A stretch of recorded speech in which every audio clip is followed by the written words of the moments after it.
What's up, guys? Duke here. Thanks for buying. Want to quickly just go over what we're covering in here and let's go from there. So this guide will pretty much work with any 3-4 base defensive playbook because there's enough stuff in here that you'll have options. But I think the playbooks that I've seen, or the playbook that has the most, would probably be the Jets. Now, one thing I've been working on for the past few weeks is pretty much just I've been trying to come up with some new defenses that not everyone's using, some new stuff that's not the meta, but also, still be able to screen. Now, with that said, we also have covered some of the more meta stuff, like the 3-4 bear and the big dime, but I have twists on them that I haven't seen other people do.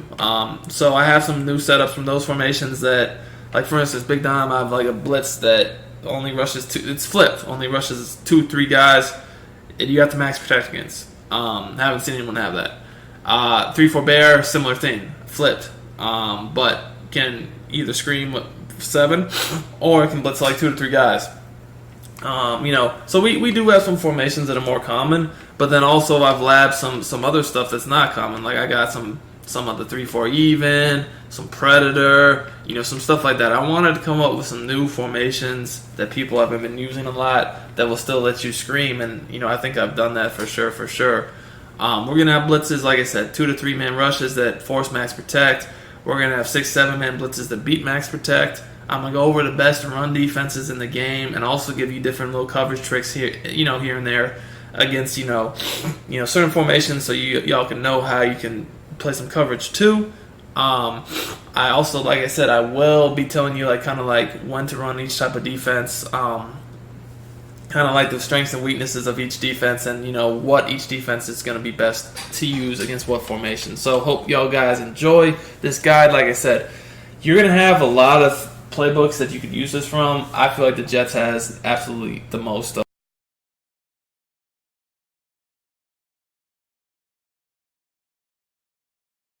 Okay, guys, I still strongly believe the 3-4 odd is by far the best run D in the game.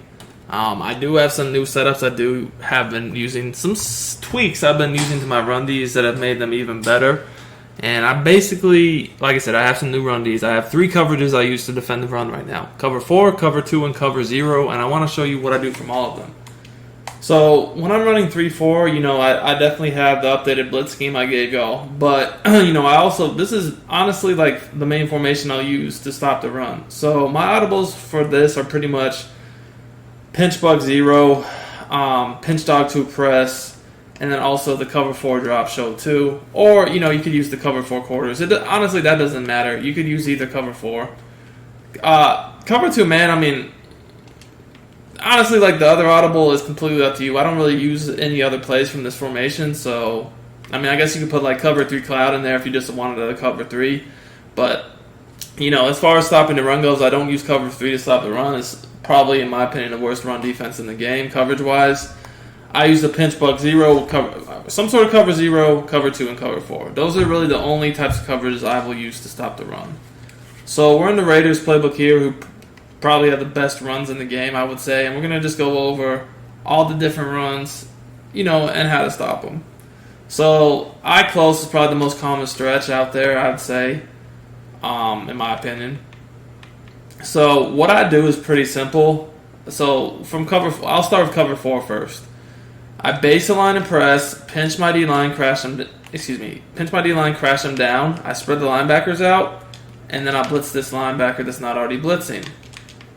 You don't want these safeties too far up in the box, by the way. It should kind of look something like this. You can shade down if you want, and then I control the weak side safety that's not playing the run, because a formation like this, you look, the tight end's on the left side, so probably they're going to want to run to the left. So I'm going to get the tight end on the right and use him. Now, maybe if they motion the receiver from the left over to the right, I might think they're going to run to the right, and then I'd get on the left safety. But I pretty much control whichever safety I think they're not going to run to that side, so I can bring him, if I think they're going to run to the left, I'm going to control the right safety. If I think they're going to run to the right, I'm going to control the left safety, because that essentially just gives me another run defender to use, because I can react faster than the computer. So this run defense right here, oftentimes you're going to see your inside linebacker shoot through the gap, to stop the run. Sometimes it happens, sometimes it does. I won't say it happens every time, But oftentimes one of these inside linebackers will shoot that gap to blow that stretch up. Now, if it doesn't, it's fine. Like I said, it does not always happen.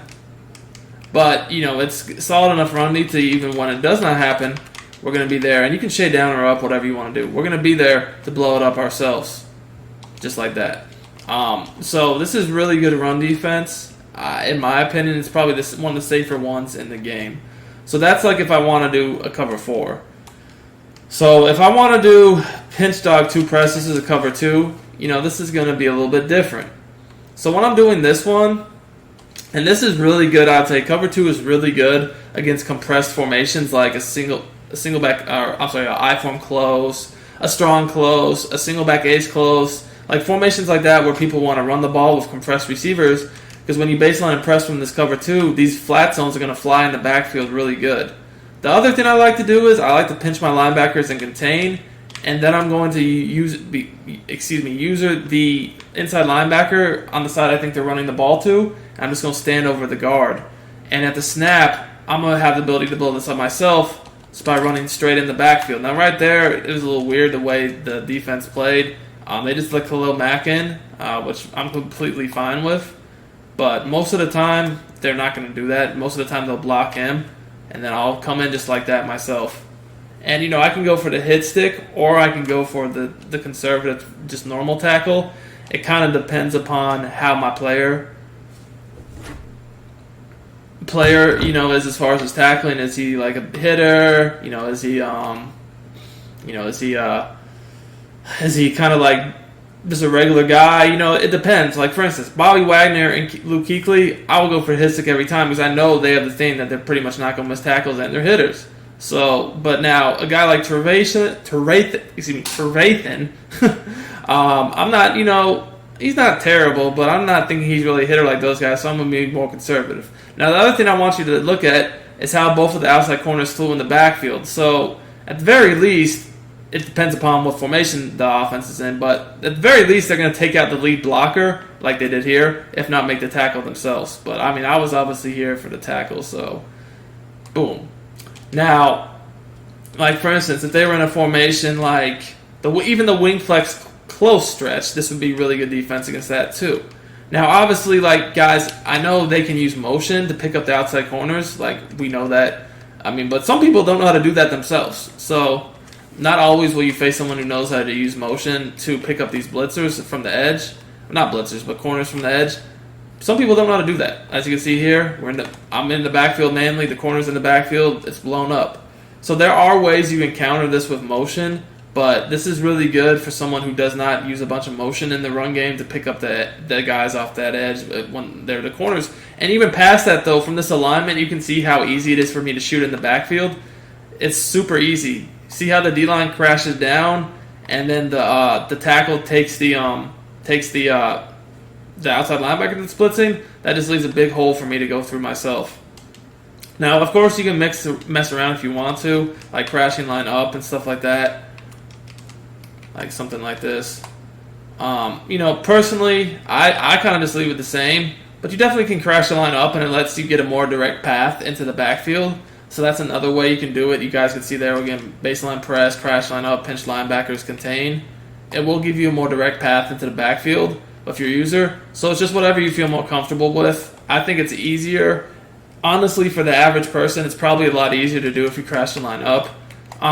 But for me, it doesn't really make a difference because I'm good at reading holes regardless. But I would say this is the easier way to do it. So that's how my cover 2 goes. Cover 2 is probably the one that I like the most for me because I like to get in the backfield. But at the end, especially like by formation, like if it's a compressed formation with those corners on the outside, baseline press like that, I know they're going to give good run support. It's really good too. But if someone's running like eye tight or strong tight to where they got an outside receiver that can pick up my corner, I'm probably going to go with the cover 4 or the cover 0 because then at that point I feel like it puts too much stress on my user to make the play. But with the cover 4 and cover 0, it's not like that. So let's look at cover 0 now. So I'll actually go to like an eye tight so you can see what I'm talking about. So with cover 0, guys, this is how it goes. I'm going to press and shade up so I don't get beat over the top. Then I'm going to spread my linebackers out, and I'm going to slide both of the outside linebackers like 2 to 3 yards to the sideline. What this does is they get an outside angle into the backfield to where they're coming from so wide, they shed really, really well. Now, you can move these guys more to the inside if you're worried about the inside run. And, I like this because if they, you could even blitz this guy too if you want. Or you could just put him in a spy. A lot of times I will spy him because I like the way he reacts to the run. But I like this because if they do pass the ball, I'm blitzing 6, potentially 7. So it's got a little bit more pressure to it than the other defenses. And, I feel like by sliding these guys to the outside, you get, you definitely get really good sheds to the outside. And you'll see, it's going to be hard for them to get to the outside, for sure. You'll see Khalil Mack, he's going to probably take on his blocker. He might even come in untouched, but even if he doesn't, he's going to take on his blocker and just run him right out the way. Now, what I like to do is, again, usually the weak side safety, kind of like I said in cover 4. So if I think that they're going to run, the ball to the right, I'm going to be on the left. If I think they're going to run the ball to the left, I'm going to be on the right. Anyways, let's take a look. You can see how Khalil Mack, he just comes into the backfield and just throws he throws the guy off of him, basically. And, he's able to make the tackle.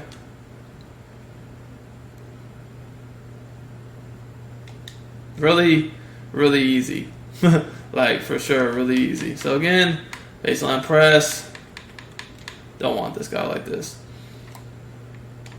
Move this guy to that. Move both of the outside linebackers to the outside. Get on the weak side safety. And you're going to see, look at how he came in the backfield like that. Now, I know that he missed the tackle, but still, the way he came in the backfield, he disrupted the whole play to where, now, good luck with that. And, you can do the same thing if you really wanted to from cover 4. Just move blitz all the linebackers and then move the blitzers to the outside like this. So their angles, it's slanted sideways. Pinch the line, crash them down.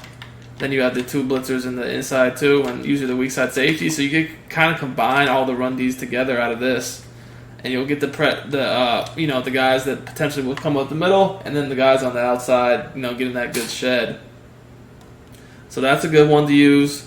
It's definitely some solid run defense out of this formation. 3-3-5 wide is not bad either. It's not my favorite.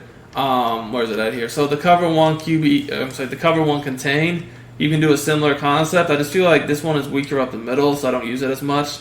But what you can do is you can just press and then slide your contains out, and it will actually, once they'll turn them into blitz angles. And then shade over the top so you don't get beat deep. And again, you're going to see it's a little weaker up the middle, but these guys, they definitely come on the outside so that it's hard. It's hard to get to the outside because even if the lead block, they're going to at least take the lead blocker out the way to where you see here, he takes actually here the tackle. And now by doing that, we have a D lineman freed up, make the hit. I'm there, my user. It's even if the guy doesn't make the play himself, he's going to mess it up enough to where it's not going to go for much yardage. So these are some of my favorite ways to defend the run. I definitely feel like no one should be able, with these run defenses, the 3 run defenses I just showed you, actually 4, because I guess the 3-3-5 wide, no one should really be able to run the ball on you too much. And these are good run, this is, especially the 3-4 stuff, it's not going to just give up the dive either. A lot of run defenses I feel like will give up dive or ISO or whatever. But these are definitely not. You can go look at all these run defenses I just showed you. You can start with the cover 2, the exact same defense I showed y'all. Stop the stretch. If it actually turns out to be a dive, this is good against the dive too, because you can see I can manually come in the backfield the same way against the dive, and the fullback might block me, but at that point, I've blown the play up, because if I'm in the backfield making the fullback block me, then the running back has to cut the other way, and we got people waiting for him right there. If I'm in cover 4, and I run my cover 4 setup, baseline press, pinch line, crash down, blitz the 2 inside backers and control the weak side safety. I did not mean to blitz all of them, though. Definitely would not blitz all of them too often because it's just too risky. But again, here, look. Here's the setup. Crash down. These guys are going to come in the backfield. And, they're going to make the play. I know he fell forward, but, he was tackled at the line of scrimmage, essentially. These run defenses definitely will help you out a lot against the run. Like, you really shouldn't give up too much yardage consistently against the run. I feel like you're going to be able to lock down the run, really. So I feel like I have the best run lead in the game right now through all these concepts. I've tweaked them to stop every type of stretch and dive and, whatever run you're going to see. So just to recap, cover 0 is going to be a little bit more aggressive against the pass. You're going to get more pressure. And by sliding the guys to the outside, it's going to be hard for them to run to the outside. You can sometimes give it up the middle run from there. So that's the one I'd be most careful with, the middle run. But it's really good for the outside. The cover 2 is extremely good for compressed running formations where the receivers are in tight, like eye close, ace close, wing flex close, whatever, anything close. Because unless they use some sort of motion, which a lot of people don't know how to use motion in the run game properly, they're not going to be able to pick up those outside corners that will fly in on the flat zones. Also, we're pinching our linebackers so it doesn't give up the inside run. And the way we're shooting the gap manly, it will stop both the stretch and the dive, as long as you're good at that. So that's a really good run D2. I probably want to use it, though, against like an eye tight or a strong tight, because with the receivers out wide, they're going to be able to pick up that outside corner easier. Cover 4 is probably the safest one of them all because you're not really relying on your user too much. You got the inside linebackers that come in the backfield a lot versus stretches. Now, they can get picked up against like a pooling lineman, power O, but they'll make plays a lot themselves, and then you're just kind of on the weak side safety cleaning up. So it's a safe run D where you don't have a ton of pressure on your user. So those are kind of like what we're looking at. Again, overall 3-4 out is definitely the best formation to use to stop the run.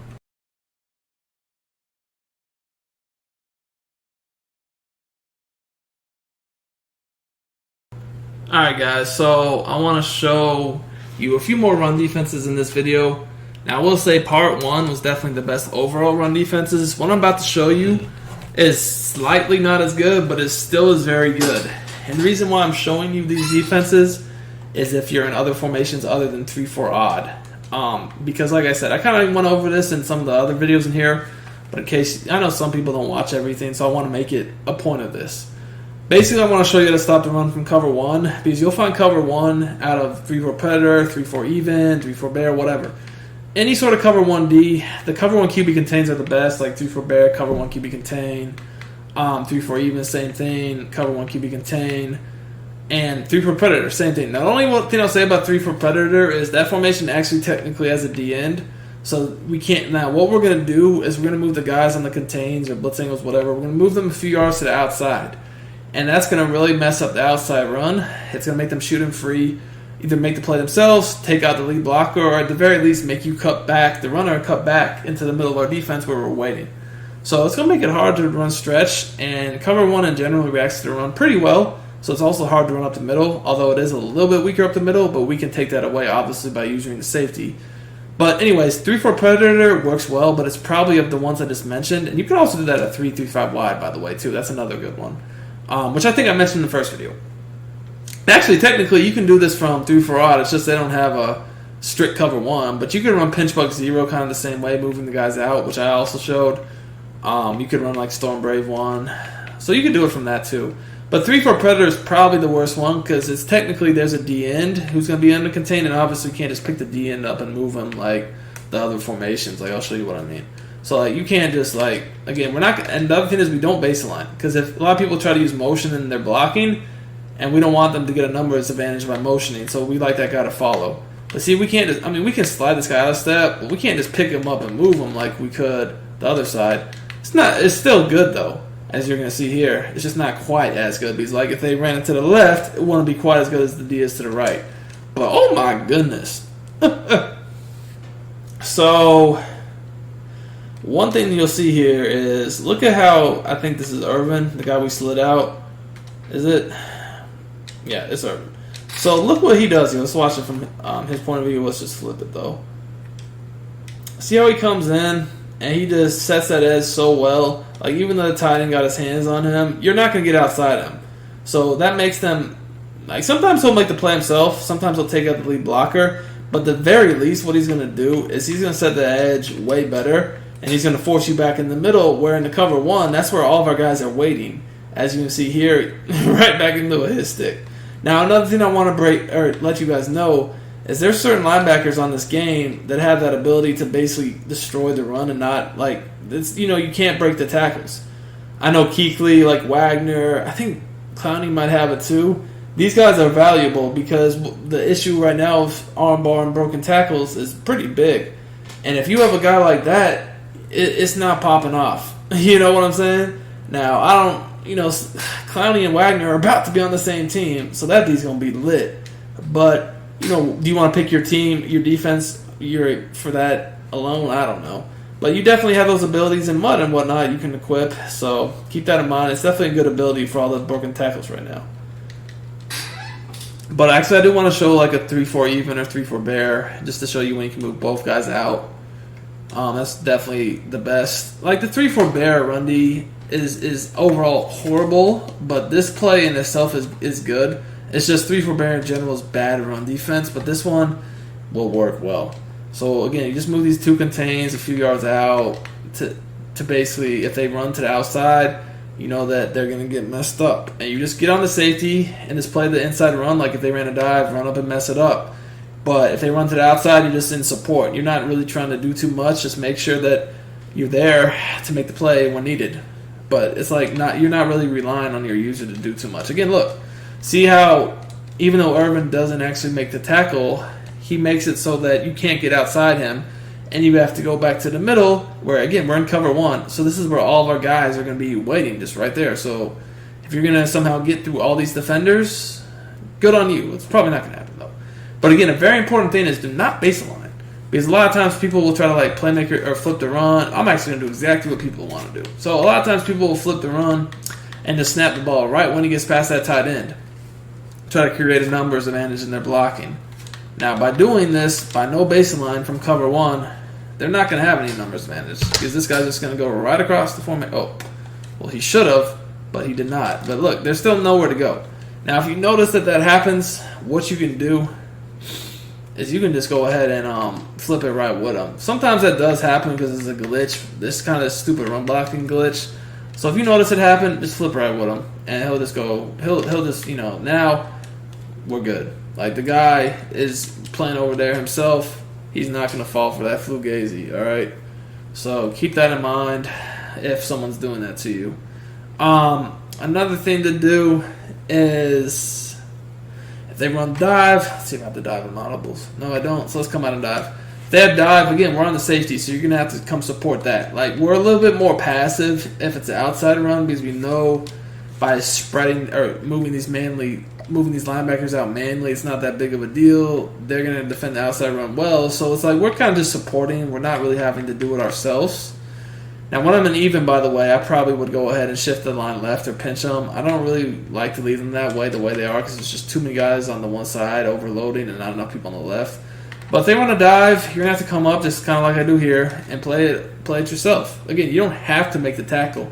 But you just have to take on a blocker, plug the hole. Obviously, if you make the tackle, that's great. But again, look, a lot of people there, so it's going to be hard to get good yards on these Ds.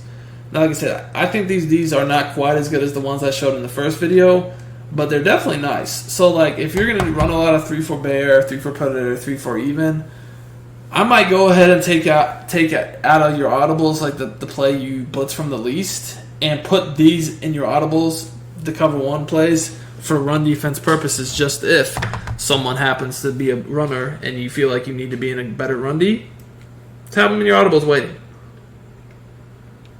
At the same time, if somebody never really runs the ball, then you don't have to have them in your audibles. You can just leave all blitz plays in your audibles. It's kind of like a chess match. Like I said, this year is way different on defense. You can't just run one defense all game and stop everything. So I think that's what a lot of people are struggling with. You can't really just have, in years past, have a tough blitz or a tough little formation with a few, blitz and coverage, maybe 2 blitzes in the coverage, and you can use it on any offense in the game. This year it's not like that. You gotta have a lot of different defenses because certain defenses will lock something up, and I mentioned this in other videos, but then we'll struggle with something else. So that's why the way I've been doing the guides this year, you see a lot more different defenses because you legitimately need different defenses to stop different things the offense will do. So I did want to throw these run Ds out there for y'all to use. Even though they're not quite as good as the 3-4 odd stuff, they're still really good. And if you happen to be running other formations a lot, this will get, especially the 3-4 stuff, this will give you more options to stop the run while being in different formations. And also, obviously, we're playing cover 1. So, it's a different coverage in itself. So, hope y'all enjoy it.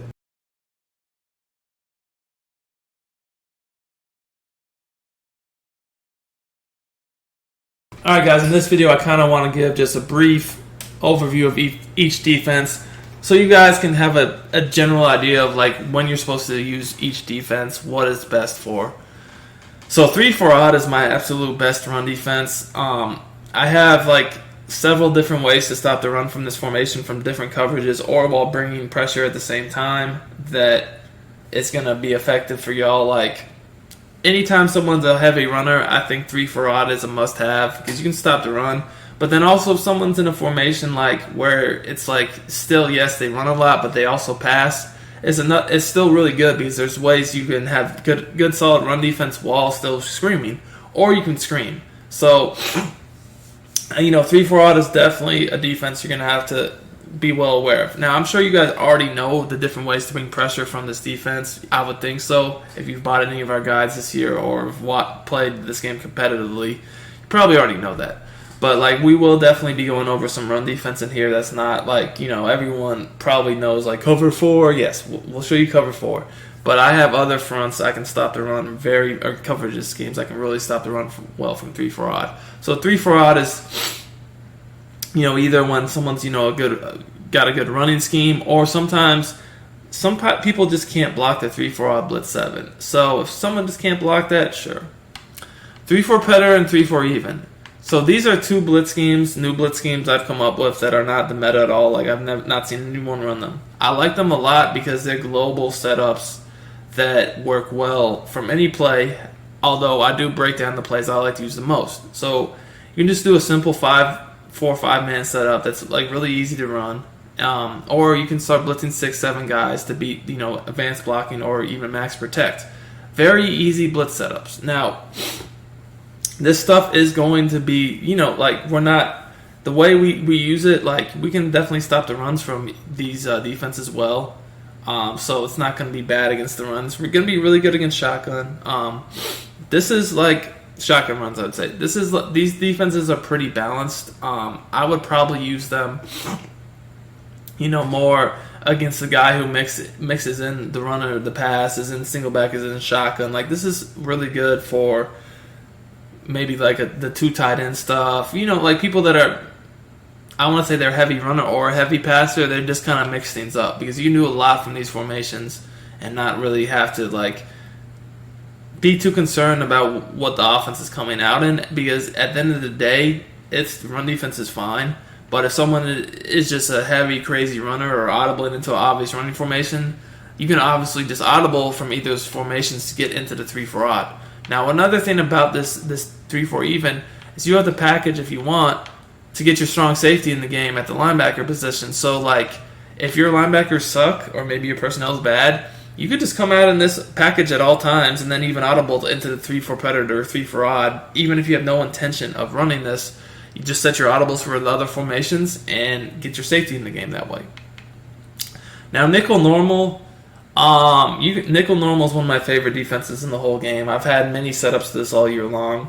Nickel normal can be ran against anything, although this is a defense that I do use auto flip on for. I think nickel normal is the best defense in the game against shotgun bunch. If someone's running shotgun bunch, nickel normal is probably my favorite defense to use, I would say. Now, this is a great defense against anything, though. But shotgun bunch, yes, you definitely want to use this against shotgun bunch. However, I will say nickel normal can be used against anything other than shotgun bunch. It's kind of like I say with the 3-4, it's a good balanced defense. So if someone is mixing in runs and passes from lots of formations, nickel normal is a safe bet. The other main formation we go over in here is the big dime 1-4-6. I haven't yet covered this formation this year, but the way I run it is absolutely fire. I feel like this is the best formation in the game against shotgun. Any shotgun, like bunch too. Like nickel normal, I like it a little bit more against bunch because, and the reason for that is, as you guys can see here, I don't have in this formation like the cover 4 palms. I just don't have that. That's the only reason why. Where nickel normal, I have cover for palms, and that's a great defense to mix in against bunch, the way people play. So that's pretty much the only reason. But other than that, I'm not huge on cover for palms against any formation other than bunch, honestly. So like other than bunch, I don't care about cover for palms. So that's why I would say that big dime 146. Any other shotgun formation, it's going to be better. I would say I probably like nickel normal. I'm very comfortable against under center, but I'm not too comfortable with big dime 146 under center just because certain runs under center gash big dime 146, or not necessarily gash, but it's just not as good. Big dime 146 though is very good against shotgun runs. There's a few more, not normal shotgun runs that will beat it here and there, but for the average person, this is going to lock up their shotgun runs. So I would say any shotgun formation, this is a great defense to call. If someone's under center, I will not use it as much. Sure, you can use it here and there in obvious passing situations, especially. But for 1st and 10, someone's coming out in a single back like tight or something, single back like close, I want to call this because it's just too easy to dive on, in my opinion. Yes, you can put your best block shot or a D tackle to kind of stop that or help, but it's not going to be enough a lot of the times. So like that's kind of where I'm at. Like I said, this year's Madden is pretty different.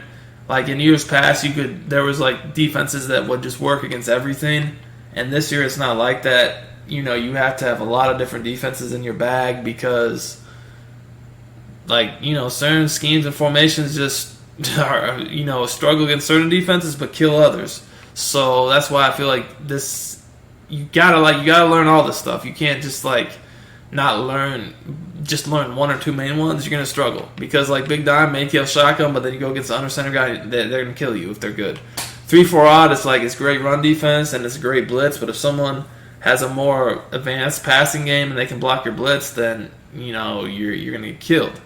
So that's why you need to learn all the 3-4s. You need 3-4 bear. It's a great blitzing defense, but it's absolutely horrible run defense, and it's really the zones in it are trash. So you're gonna have to play a lot of cover to invert and man. And if someone just has advanced routes or runs the ball a lot, it's just not enough coverage and not enough run defense. So it's it's great for blitzing situations, but overall, run D and coverage is trash. So you can't just rely on that. You see what I'm saying? So every defense in this game has some sort of a weakness. The closest thing to not having a weakness, I would say, is the 3-4 predator and even stuff, and then the nickel normal. But even at that, even though they don't technically have a huge weakness, there's certain things that other formations in this guide are better at. Like I said, big dime 146 better against certain things. 3-4 odds better overall run defense. So that's why I say you really do want to master everything I show you in here for the best success. And like I said, the defenses I show you guys all are pretty easy to run and get the hang of. I break down everything very, very, very in depth for y'all.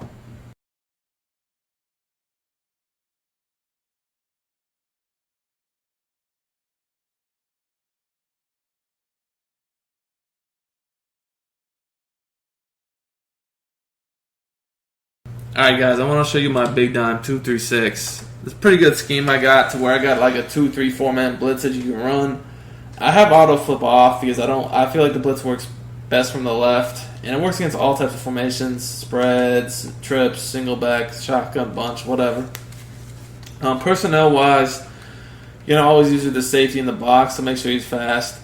You can take your middle linebacker out for safety if you want. Two best pass rushers as the linebackers on the ends. You see I have Hightower and Collins here. And then your two best shedders as the D tackles.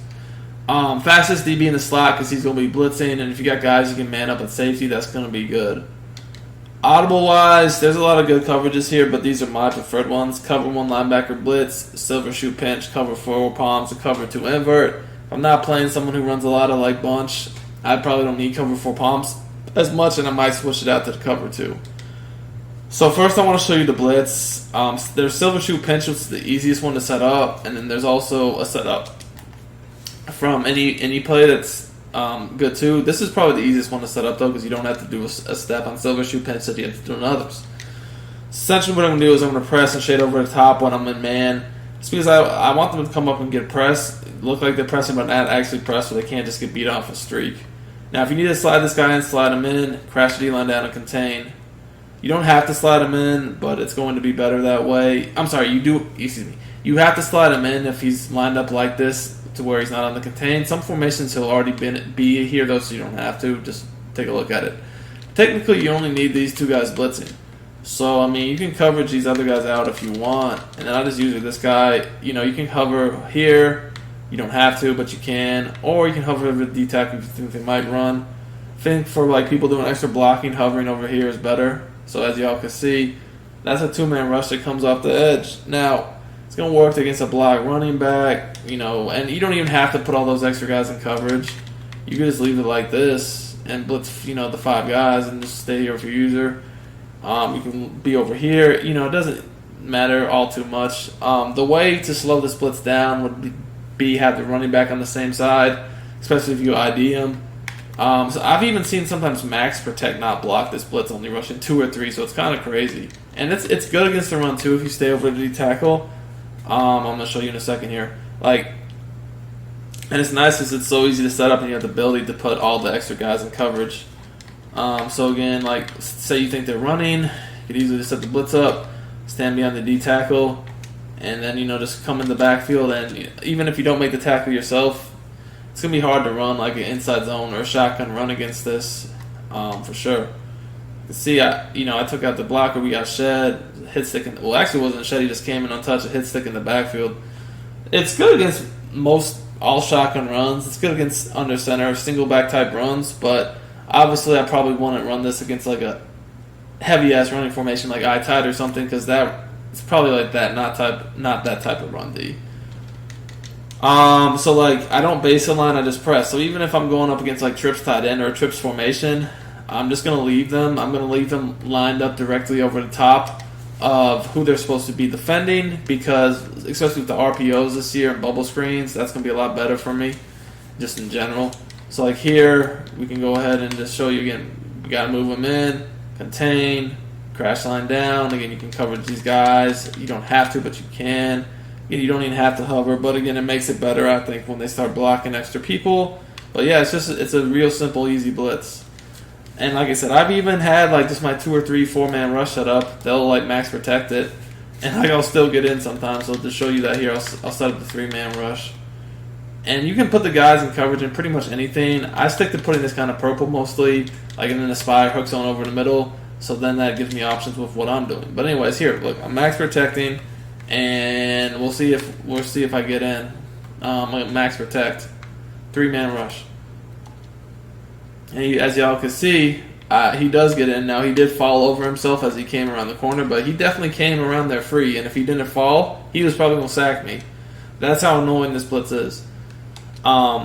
So another thing to say about the slot corner is, yes, he should be your fastest guy, but also like I've noticed some slot corners are just terrible blitzers no matter how fast they are, because they don't take good routes at the quarterback. Like here, I mean, I've used the Patriots a lot, so I know Crosland's a good blitzer, but that was like horrible. He just like got stuck and fell over when he should have got the sack.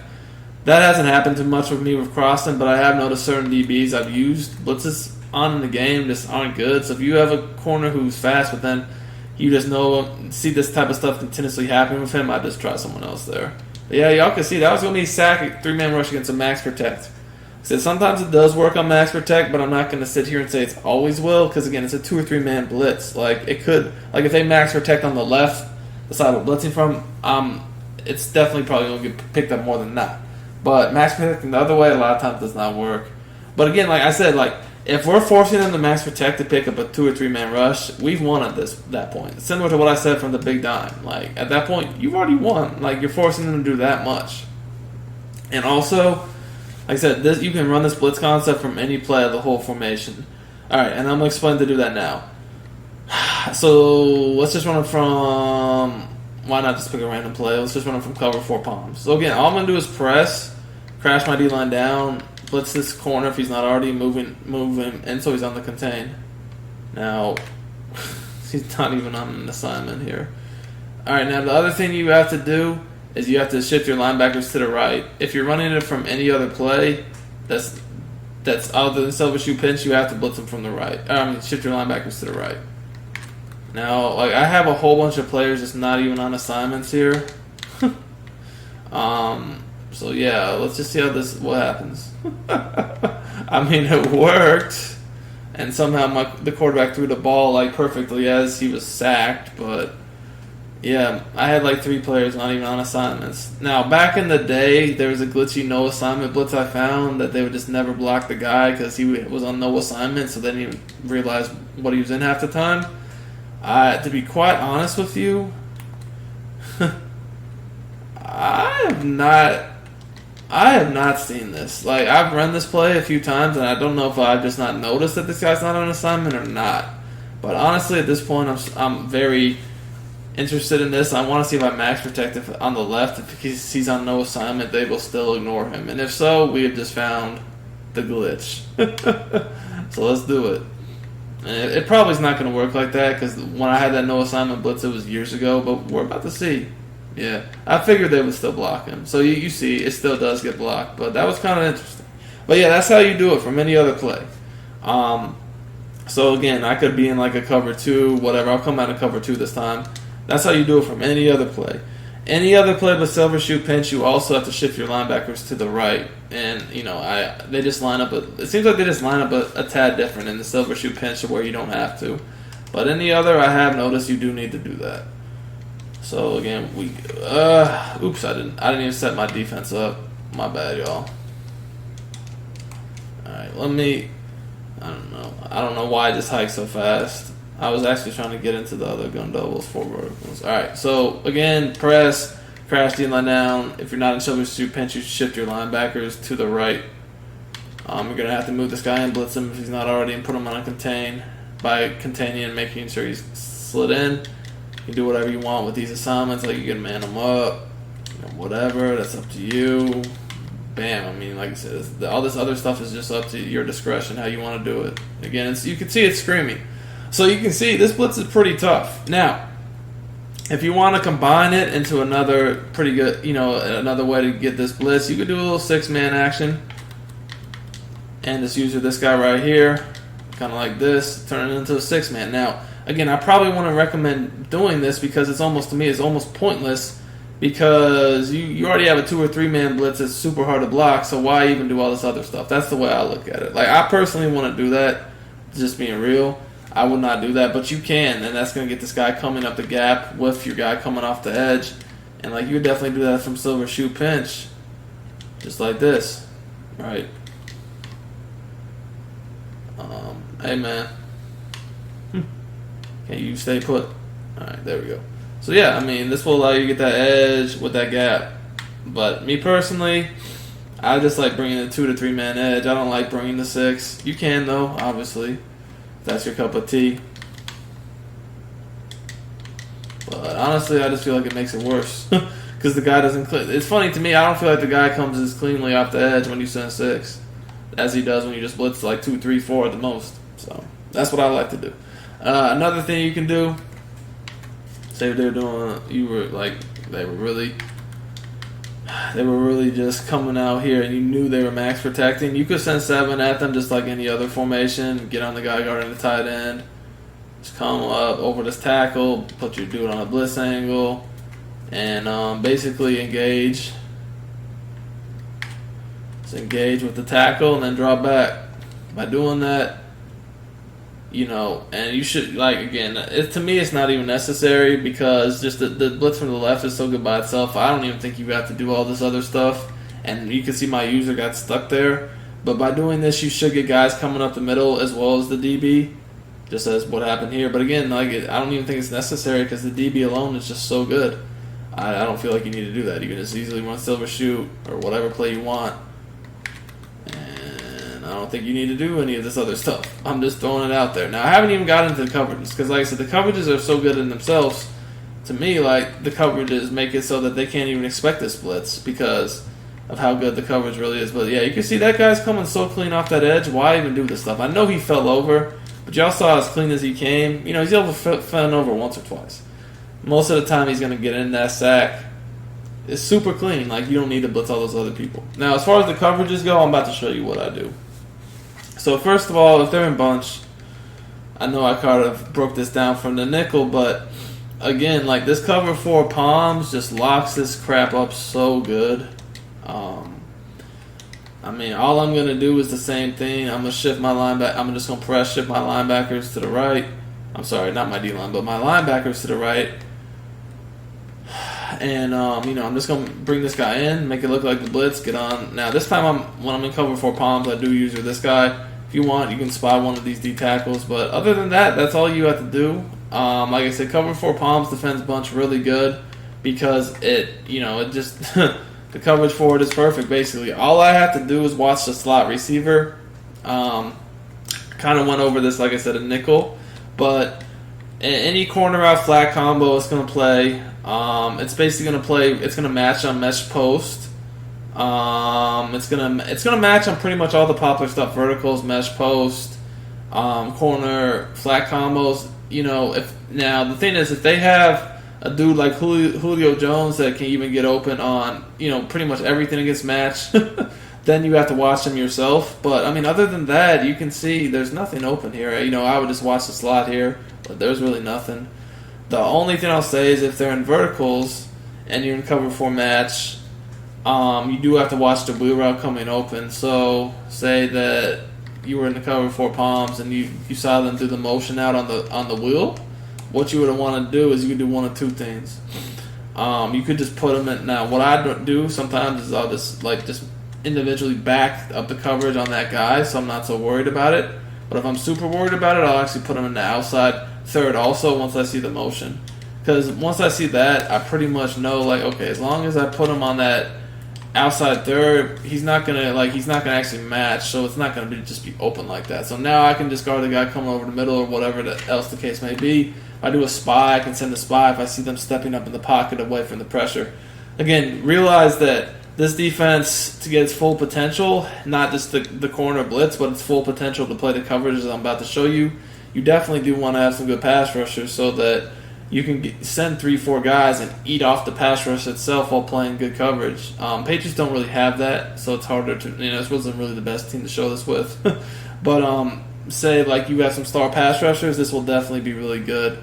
Really, really good. And if you have star pass rushers, I definitely do like spying one of the D tackles so that if they step up in the pocket, you see that, you can send a spy at them once they start doing that. But as you can see, there's nothing open here at all. Like, at all. So cover 4 palms does a really good job against bunch. I don't like it too much against other formations, but bunch, it does a really good job. Like I said, nine times out of 10, if you play a bunch user, they know how to do mesh post, some sort of corner route, play for flat, and verticals. And cover 4 palms defense all that good. Now, is there ways to be cover 4 palms to where you can't, a good bunch user will get you out of it? Sure. But even when a good bunch user can beat cover 4 palms, mixing it in is still effective. It's just like, against these guys that don't really know how to run bunch well, it by itself almost takes away what they want to do without even having to mix in other plays. But you definitely will have to mix in other stuff, from other guys. But cover 6 invert. So this is another play I like a lot. This is a good play against lots of different formations like trips, just everything I like it against. It's really nice. Again, I'm going to press. I'm going to move the guy in just so it looks like I'm doing my little blitz. And I'm going to use a divert hook. So what I got going on here is I have a cover 4 match on this side of the field. On this side, actually, it's like a cover 2, and I have a 3 rec. So my 3 rec, by default, like I can control how this 3 rec plays if I want. If I don't do any sort of shading, he's going to play a certain way. He's going to, like, if I have, let's do like PA post shot so I can show you exactly what he does. Alright, so y'all can see he's going to play like that deeper cross, but he's going to eventually stop playing it once it kind of gets over the middle of the field. So by knowing he's going to play the deeper cross a little bit more, I would need to go run with the drag. So if I see someone coming over the middle, shallow, that's what I need to guard. Okay? So keep that in mind. You can see that my safety, my corner over here, David has some match principles going on. This guy in the deep half, he's nice because he's going to make it difficult to bomb this the way he's dropping back. Now this guy right here, he's in a purple, so he's almost playing like in between. But again, you can kind of see like he did a good job here because once this guy passed him off, he was right there. He was right there to D that up. Now, if you guys want to really make it hard to bomb this defense, what you can do is instead of having this be a match, you can have this be a cover 3 middle third, just like this. Alright, another thing I'll do is I'll spy this guy, so I just got someone over the short middle, and this is my free roam guy, so if I see like anything going over the flat, I know that's me. Bam. But you can see this D does a really good job. This is a good D against bunch too, not just trips or anything. It's good D against any formation. I honestly like it a good bit.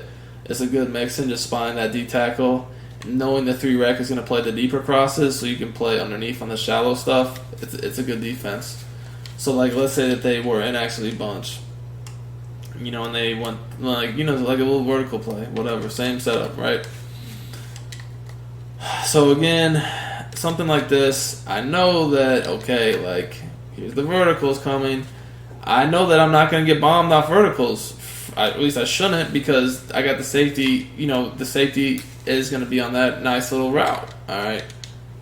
I'm sorry, the nice little deep half. Now, if I really am worried about getting bombed off verticals, I can do things about that. Like here, again, I could put this guy right here. I could put him in the outside third and put this guy in like a man up, basically a man up on whoever I feel I need to do that with.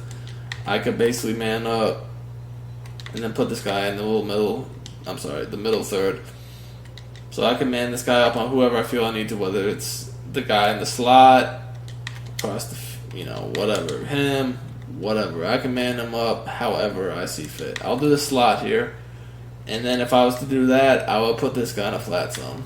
Okay, so that's how I would do it if I was going to change the coverage up a bit. But here's the vertical setup.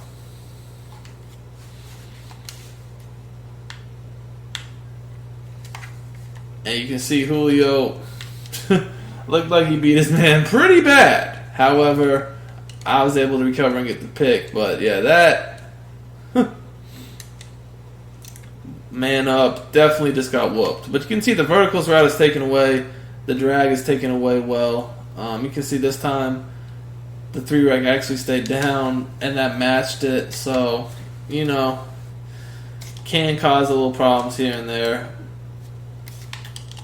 with the match. Now, if you just leave it by default, see, I'm not even going to do anything this time. If you just leave it by default, watch what happens. So he does still play that drag underneath. And, I don't know. I feel like that's a risky coverage against the verticals, like if it's on the wide side. That's why you see what I did with the outside third and the man up. You don't have to do it. But I feel like this play has very good coverage on it by default. The only thing I sometimes worry about is, from bunch anyway, is literally verticals. So I'm going to actually just man him up. I'm sorry, I'm just going to leave it the same, and I'm just going to throw it myself. See how I can get behind him? Now that was a glitchy swat. That's what I'm saying. Like, some of these corners with these abilities is super glitchy, but to me, like, that looks suspect. Like, I'm kind of worried about that. Now, obviously here, guys, you can see that my underneath coverage is locking this drag, so I would just go mainly guard this guy myself. But I feel like the verticals play is the one play that gives this D a little bit of issues. It's pretty solid, though, for just a cover 6. It's an invert, though, so keep that in mind. Now, the other main one I like a lot is the cover 1 linebacker blitz. This is basically going to be like my cover 1 robber. So I'm going to press, and what I'm going to do here is I'm going to leave these 3 guys rushing. I'm going to play over the top, and basically, guys, I'm going to put these 2 guys in my like cloud flats, and I'm going to take this guy right here. This guy right here, man up on the tight end, so my user does not have to guard the tight end. And that's pretty much what I'm going to do.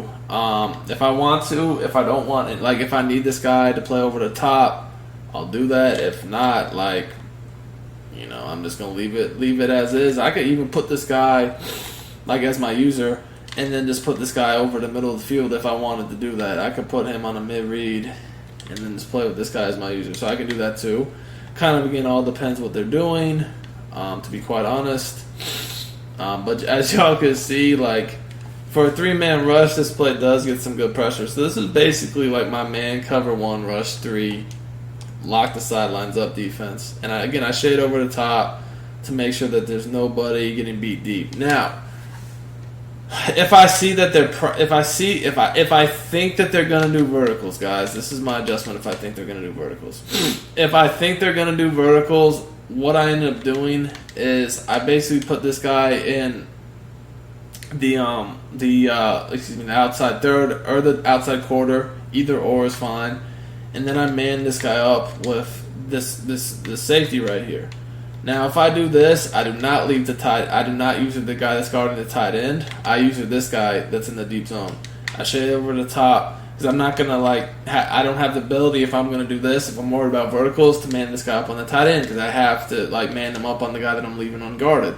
So now what I do is basically if the running back goes out on a route, he's mine. But I feel like I do the blitz enough from this formation that they're gonna block the running back enough that if I just don't run this every play. And I sprinkled this in, chances are they're going to blocking the running back because they're going to think like, oh, he might be running that that setup, so I can not have to guard him. But look how well that guards verticals. He's boxed. He's definitely boxed. And again, all I did is I put the safety on that side of the field. I manned him up on the receiver and the outside of the bunch, and then I put the corner that was normally manned up on him in the deep zone. And you can see it just locked that up really well. And then I was basically free to guard whatever I wanted. I had 2 purples on each side of the field. Again, guys, keep in mind that like I said, I'm running the blitz enough from this formation that they can't just assume, they got to be worried about the blitz. They got to block the running back.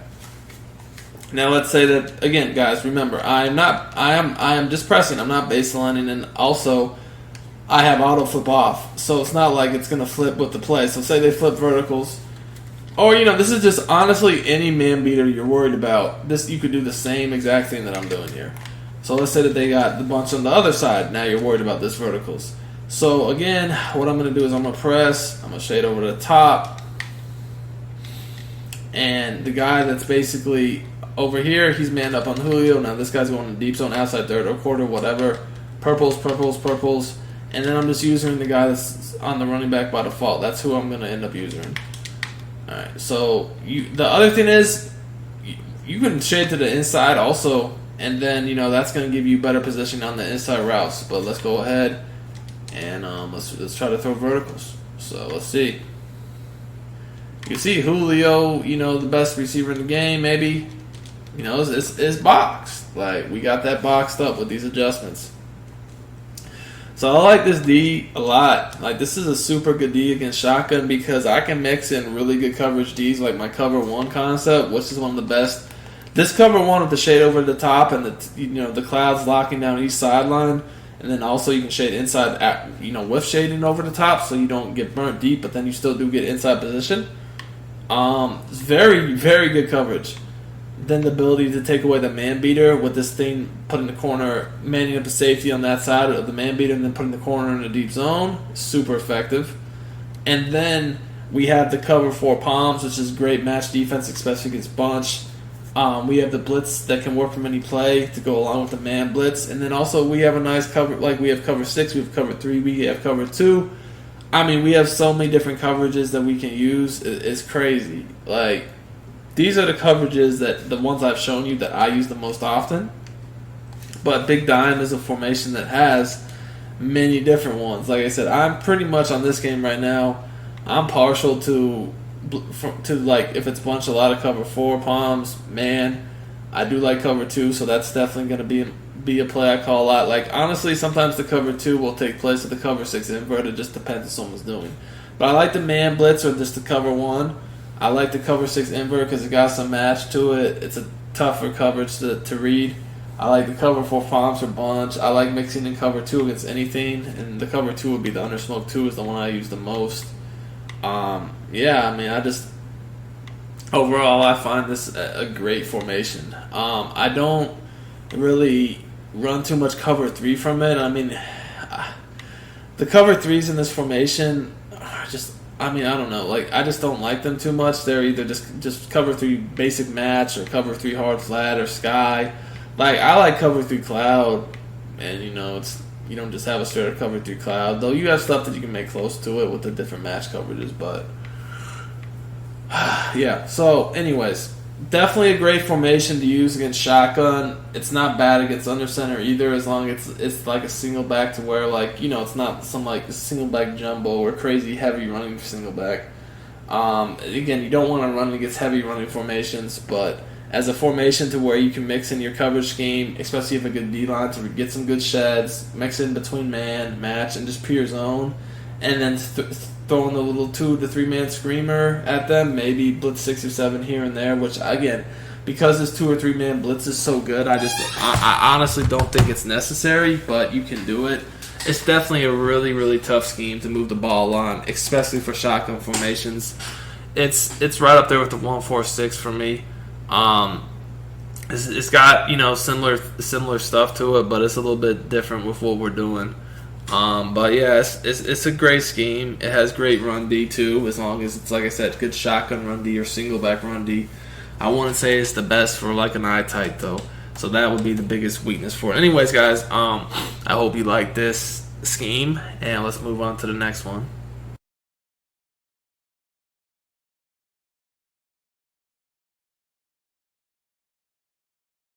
Alright guys, in this video I want to go over my big dime 1-4-6 scheme. That's a pretty popular D, but I feel like the way I run it is way better than anyone else because I got stuff people don't know about. First of all, I run it flipped. The reason for that is when you flip it, any play, if you blitz the DB that's on the left, it could be, like I said, literally any play. You could blitz the DB on the left and then that linebacker next to him, only those 2 guys. And it's going to come in every time, even with a blocked running back. And if the running back is say you're blitzing from the left, the running back's on the right, blocking, still going to work. Even if he's on the same side, it'll work. He just might pick him up if they ID him on the same side. But, then obviously you can start blitzing more people, the 6-7 guys, and it's going to even work on max protect. So you could you could literally rush 2-3 people, play coverage D, and scream against everything but max protect, basically. And sometimes even max protect, as long as the running back's on the opposite side.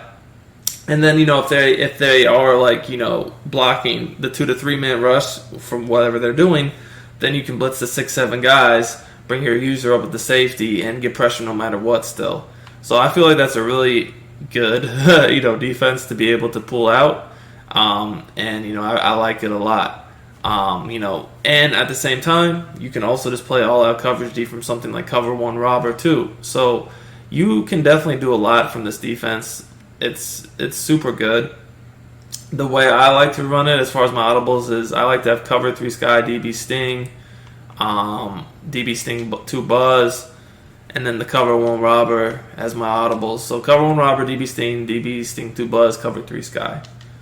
Now, first of all, I will say this DB Sting 2 Buzz is a really good defense for people trying to run inside zones from shotgun. All you have to do is basically just blitz your backers, move these guys in on the contain. You can play on the safety, whatever. But when you do this, normally you're going to get these guys to just come in the backfield and, on the inside zone, and they're just going to blow it up themselves. So this cover 2D is really hard to beat from shotgun running the ball. There's obviously a few runs here and there that do a good job, but inside zones are really tough to run on this defense, period. And even RPOs, if someone's doing RPOs, you can just run the man version of it and just press and shade over the top, bring your DBs in, just like before. And I'm not even getting into really the meat of things first. I'm just going to go over the basics. And, if this will still blow up inside zone, as you can see. And also, if they were running RPO, you would be able to stop that because it's man. So, yeah, this is going to be a great defense for people that are running shotgun. I'm a little bit more iffy. I don't really like running it if people are heavy under center because it doesn't stop the under center stuff quite as good. But shotgun-wise, this is a great defense. This is probably my favorite defense to use against people who run shotgun just because of everything you can do. So yes, I run a flipped, and I do tend to like to make sure that my fast corners are in the slot.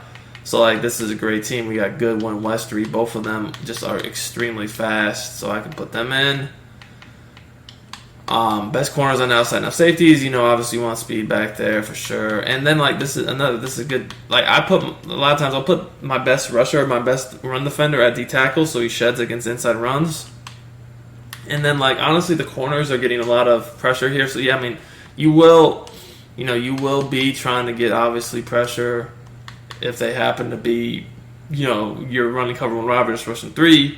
Yeah, you want pressure from D line, so that obviously helps too. But yeah, I mean, keep that in mind. Now, you can put safeties in at linebacker if you want, or depending upon your personnel, if you have better linebackers, you definitely could just leave them in. So again, that's kind of just depends upon your personnel more than anything. Now, again, remember I'm flipping this, so let's just get into everything here. So say that you just want to rush 2, 3 guys, whatever. You could do this from any play, but I'll just pick cover 3 sky. Just show you all an example. And this guy's going to get pressure. All we're going to do is we're just going to bring the guys in. Now you can press, which again, that's completely up to you. You do not have to press, but keep in mind if you're in cover 3 and you press, you're going to have to get out of those outside thirds. You're going to have to either have deep halves or outside quarters so they don't actually, get a press animation. Okay, so if you're in cover 3 with deep zones, you have to either just change the deep zone to outside quarter or the deep half because you don't want to press from outside thirds in case they just try to bomb you. So keep that in mind. But if you're in man coverage, you can just shade over the top. Obviously, cover 2 doesn't matter. But at this point, now we can just go ahead and contain. And like I could literally put everyone but these 2 guys right here. I could put everyone else in coverage like this, something like this, and then just shade up or down, however I want to do it. And I'm just going to use this guy. And you're going to see this guy's just going to come off the edge on the left. Now, I know he didn't do it there, so let's just do it again. So, again, all I'm doing, and you don't have to press. You can just leave it as is. Just move these guys in, contain, and I can do whatever I want here. Like, I could literally do whatever I want, and I'm just using this guy. That's it. And as y'all can see, he's just going to come off that edge like that. Now, you could be in other formations where the running back is blocked, and honestly, even if they do block the running back, if the running back's not on the same side, he normally doesn't pick him up. This is simple. Just cover 3. I mean, any play, though. It doesn't even have to be this cover 3 sky. Cover 3 sky is easy because everything's already set up for you almost. But I'll show you some other examples in a second here. So let's just pick a different play, different formation. And again, just literally, I don't know why that guy did that. You don't want that. But all you really want to do is you can baseline too if you need to get the guys lined up right. Smooth the guys in just as you always do. Contain. And I mean, you could try to leave the D tackle and the opposite guy rushing if you don't just want possibly some more shedding, or if you think they might be running. But I mean, again, you don't have to. You block the running back, and oftentimes with my user, I'll just man myself up on the running back. By the way, but you'll see like this guy, he's just gonna come off that edge, and the running back's not gonna, as long as he's not ID'd on the same side of the field, he's not gonna pick him up. Like if he's on the opposite side, he'll just let him come in. Whether you playmaker, the D tackle, and then the linebacker in the right in coverage, that's up to you. So you could have 2, 3, or 4 people rushing. It doesn't matter. That guy's coming in unless the running back's on the same side and they ID him. Now, you could, this even sometimes works on max protect. However, it's not 100% that this is going to work on max protect. It kind of just depends on, it's just Madden. It depends. But we do have heat that comes in on max protect every time, which I'll show you in a second. But I'm just trying to show you guys, you don't have to. You definitely do not have to, blitz crazy from this formation. You can blitz just a couple guys like this, and it's going to scream. And, I mean, the same thing, you could do this from, the cover 2 play or the man play. I mean, it doesn't really matter. You can go ahead, do your press, contain, and you might need a baseline so your guys line up right. Keep that in mind. I'm going to go ahead and get out of this because they lined up crazy. But, yeah.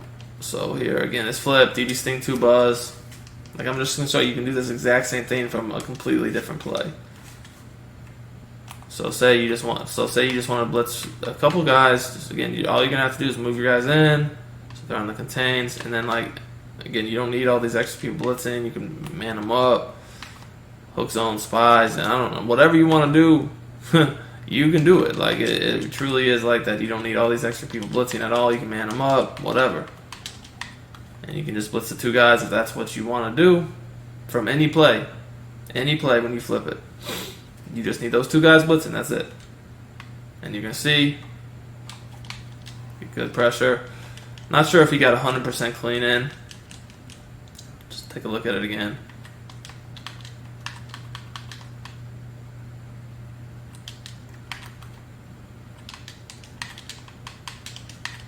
So here, just going to leave a couple extra blitzing.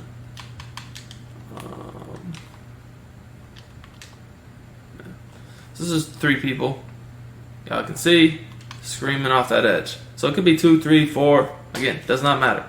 You're going to get consistent pressure like this, and it's going to be very easy for you to set up. Like, very consistent. I mean, it's super good. It could be man. It could be any play. You could even do cover 4 drop. It doesn't really matter.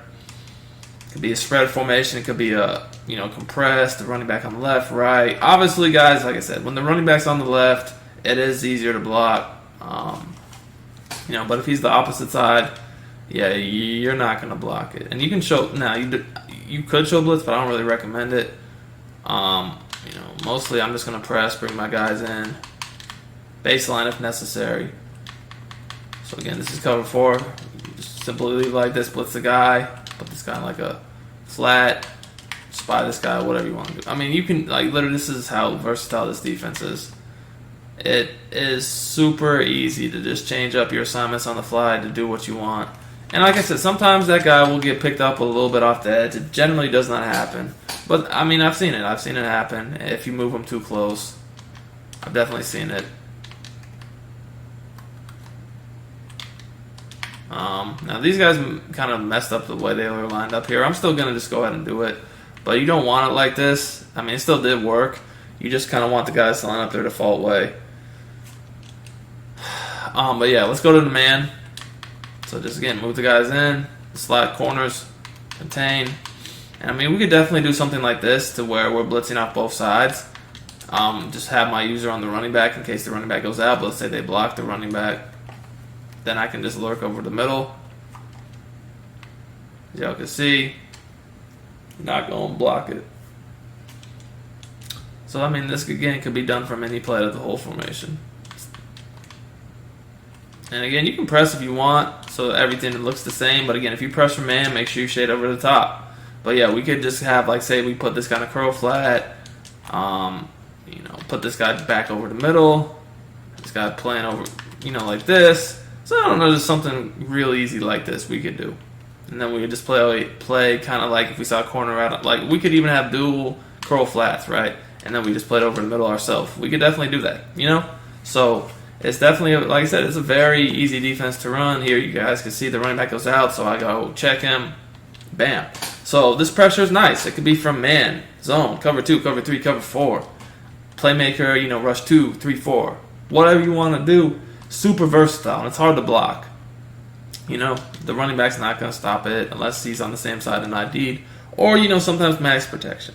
But bottom line is you can rush 2, 3, 4 and force them to basically have to do advanced stuff to pick this blitz up. Now, once they're starting to go max protect, we can still get easy pressure. All right, so let's go max protect bunch. All right, so again, we could do any play. It could be DB sting. It could be. It doesn't really matter. It could be. But when they're max protecting, I do like to stick to the cover 2 or the man DB sting plays. That's kind of my personal preference. So like say we're in man press. Smooth the guys in, contain, shade over the top so we don't get cooked. Alright, so now, bottom line is what I need to do is I need to get on my safety and make whatever coverage adjustments I want. I'm going to put myself on a blitz angle and get over one of the old linemen, and I'm going to engage, and then I'm just going to drop back. By engaging, no matter what sort of max protect they do, this guy's going to come in the backfield. Like, he's not going to get blocked. 2 people are going to come free even against max protect. So the running back is going to have an issue. And, all I have to do is engage for the old lineman for a hair. Not even a second, just a split second before I drop back over the middle. And that's really it. It's pretty self-explanatory. Then at that point, I can cover whatever I need to. But this is what makes this formation so good is I can just blitz off that left side passively, like rush 2, 3, 4 guys from any coverage. I can mix, and I haven't even showed you the cover on robber or D. I can mix in. Then I can start doing this, just blitzing crazy off the edge. You know, both sides. The max protect won't even block. Super crazy defense. Now, another thing I want to mention, guys, is if you really want to, like, you can kind of like mess with them. And I didn't mean to do that, but hopefully this still works, because I did not want to show blitz. You can mess with them. You know, you can definitely mess with them by playing your little cover 3 flip, or whatever it is, like the cover 3 sky flip. Say you want to make it look like you're blitzing the crib, right? But you're only rushing like what, 2 or 3 guys. You can bring a safety in the box and act like you're blitzing the crib even when you're not. Like, you can just bring your safety up, you know, like do something like this to make them confused and think you're blitzing crib and you're only rushing a couple guys. Something I like to do a lot, actually, is just act like I'm blitzing crib when I'm only rushing a couple. And it doesn't, like, you can use the linebacker like I was earlier, or you can even use the safety. It really doesn't matter. You just need to use one or the other. So if you always want to use the safety and come in the box to make them think you're always blitzing crib, you can definitely do that. But if you want to use the linebacker opposite your blitzing DB, you can do that too. I don't really like using the linebacker that's on the same side of the blitzing DB, though, when I'm only rushing 2, 3, or 4. I just don't like that. I like to be using either safety opposite him or the linebacker opposite him, kind of like that. A few other things about this defense. Like I said, it's really, really good against shotgun runs, but it's not as good against under center runs, so you got to be careful against under center runs. Let's see what else do I want to go over. I did already go over about the whole thing about when you press from cover 3, shading wise. So let's see, is there anything else?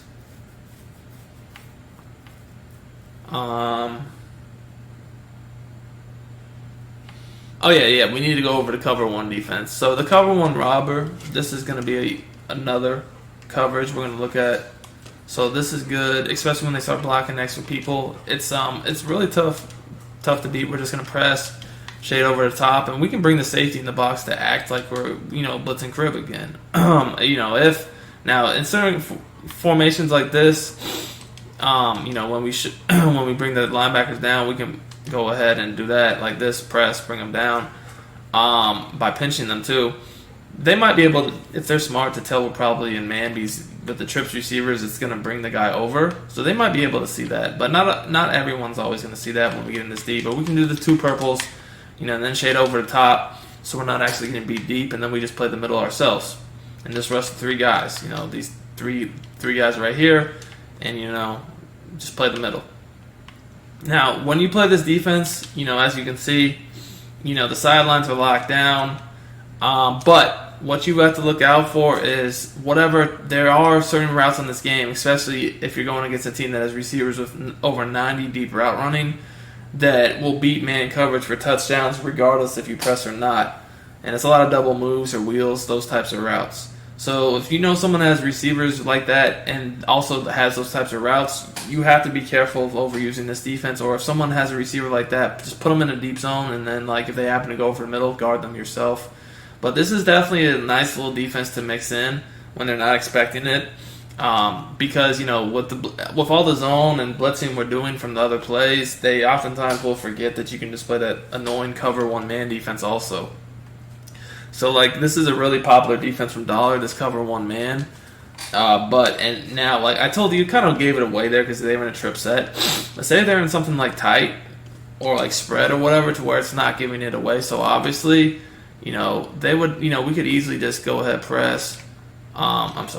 Press. Pinch my linebackers. Make it look very similar. This could very easily, just for all they know, be an all-out blitz. You know what I'm saying? They probably wouldn't know from this look. But if we were in bunch, it's a lot more obvious because there's the 3 receivers over there, so it makes the guy come over. That it doesn't from normal formations like this. But yeah, like I said, because we can blitz so easily, from zone. They're not, most people, or man for those purposes, most people won't even expect this, right? They won't be looking for it. It's just when you do it every play, that's when they start to try to bring out those coverage beaters. Like something like this, definitely not going to expect it. You see, we got the two guys coming off the edge there. Screamer. So that's the other thing about this defense. You could get two guys coming off the edge if they're just blocking one guy without even just fake rushing that linebacker, just like I did there. And I know my guys kind of like acted stupid, as you can see there. They both ran into guys before they came free, so that it wasn't quite as fast as normal. Number 50 and the DB on the left. But you could very easily, if you just want to get something like this, like they're just blocking the running back, they're not max protecting, and you want to get two guys free, so they do something like this, right? You could easily just run Stevie Sting Buzz or the man version, either or. Blitz everyone, move them in, and just keep yourself on the blitz angle, and then just basically, just like I said, engage, and then once you engage, drop back, and you're gonna get multiple people free. So you can do that also, but to really make sure you scream against max protect, you will have to control the safety. But yeah, I really feel like this defense is super good just because you can use it like literally any play in the whole formation and flip it and blitz as little as two people from the left. And, unless they really know what they're doing protection-wise with max protect and whatnot, you are screaming at them. Like, for instance, cover 6 press. You could even do it from that play. Like I'm saying, just because of the plays I run, you don't have to use the same exact plays. You can use any play you wish, and it's going to be fine. Like, again, you can just press, blitz this guy. All you have to do is blitz this guy. If he's not blitzing contain, move him in so he's on the contain. And then I just use this guy. And, at this point, you can literally, if you want, you can put these guys over on the right side of the screen in coverage. Like, you could put this guy in a spy even. Like, I don't know. It's completely up to you. And then I stand over here. And, like, the guy I know he, like, took the worst angle there, so he didn't get good pressure. But he's going to come off that edge. Like, I know, like, I'm going to have to just do that again. Because that was literally the worst. I don't know what my man was doing there, but it wasn't good. I know that much. There, see how he just screamed? That's what he should have did last play. So, this is when I say this is a crazy blitz scheme, it's a crazy blitz scheme because we're forcing you to devote all these resources to blocking the 2, 3, or 4-man blitz that we can do from any coverage.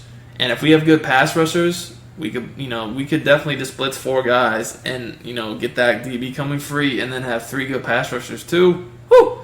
It's crazy pressure.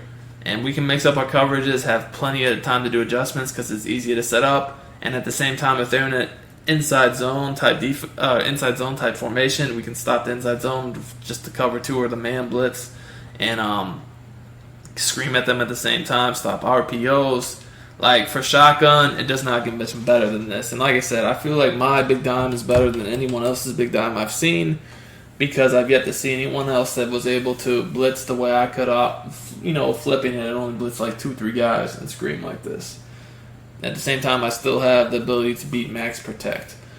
So, just to close this out, if someone's playing a lot of shotgun formations, this is definitely the defense you're going to want to use. You do want to get down, like the 3-4s and all the other stuff in here too, because those, you have to know those for guys who go under center. And all that. You gotta know everything. But as far as the shotgun D, doesn't get any better than this.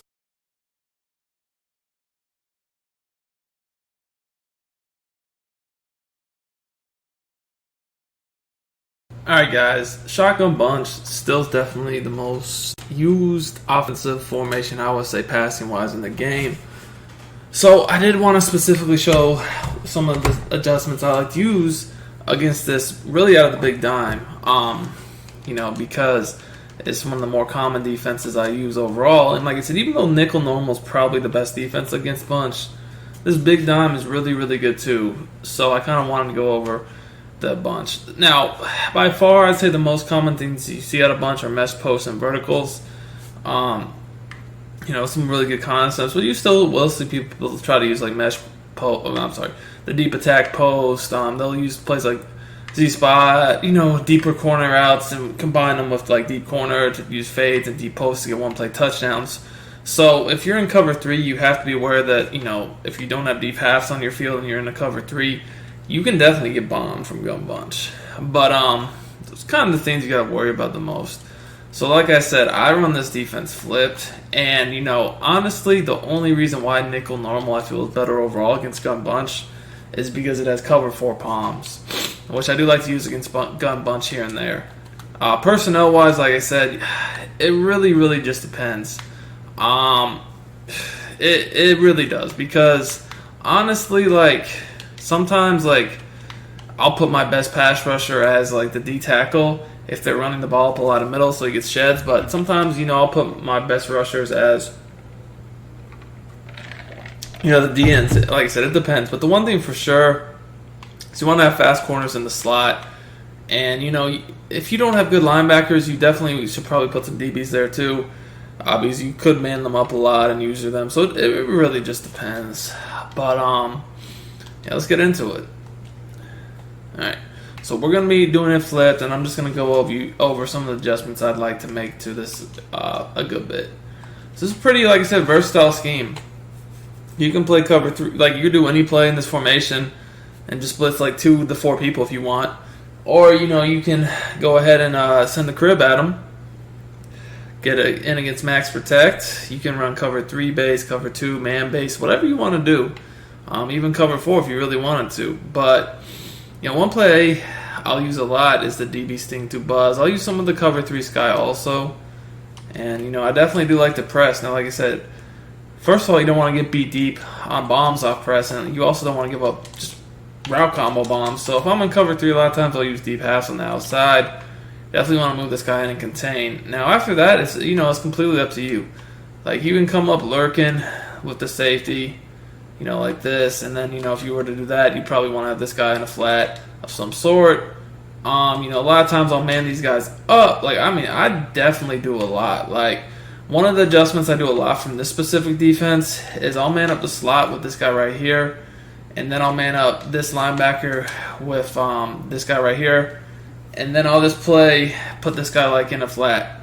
So that's an adjustment I do a lot. So if I was to do this, the reason why I do this is if this guy's on a corner route right here, I have him manned up, and I have a flat zone, and then I also have this guy manned up over the middle of the field if he comes back over the middle. So now, really what I've done is I've made it so that all I really have to watch manually is if the running back comes out of the backfield on a wheel route, or if they have mesh post where they have the outside bunch receiver coming across the middle, that will be me. Also,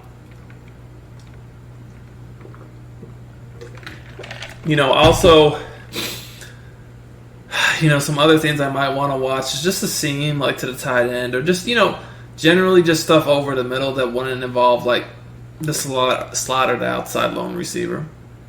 Now, if you don't have good linebackers, like I said, I'll man these linebackers up a lot, so if you don't have good ones, you can definitely put sub-safeties in there. Anyways, pretty easy setup. As you can see, we're definitely screaming, so they're not going to have much time. And just as I showed you there, all I really have to do is watch the outside bunch receiver on the actual post route. So you see I kind of come back to him, and because I'm lurking on a safety, I definitely have more ability to roam the field with. And you can see by manning up that slot receiver, he's covered on the drag. Now, Kuechly actually got beat pretty bad, manned up on Julio, of course. You have to expect that. So, there's definitely other ways you can go about it, for sure. Oops, I did not mean to do that. Now, you also don't even have to press, and if you did, you could just, if you wanted to, you could just individually back up guys if you wanted to, like that. So you just do individual Julio, back up off him, individual him, back up off him. You can do that if you want. I don't know. Do I always do that? No. But you definitely can. You can cross man, if you wanted to. You could cross man, just like this. The safety. And then you could cross man this guy, too, if you wanted to. I'm sorry. Kind of like this, actually, is what I meant to do. And then have this guy in the flat. So this is something I might do. Or what you could do is you could have this guy in the flat. And now, basically, because we manned up the mesh post, we would just watch Julio ourselves. Or we man up Julio, either or. It kind of just depends.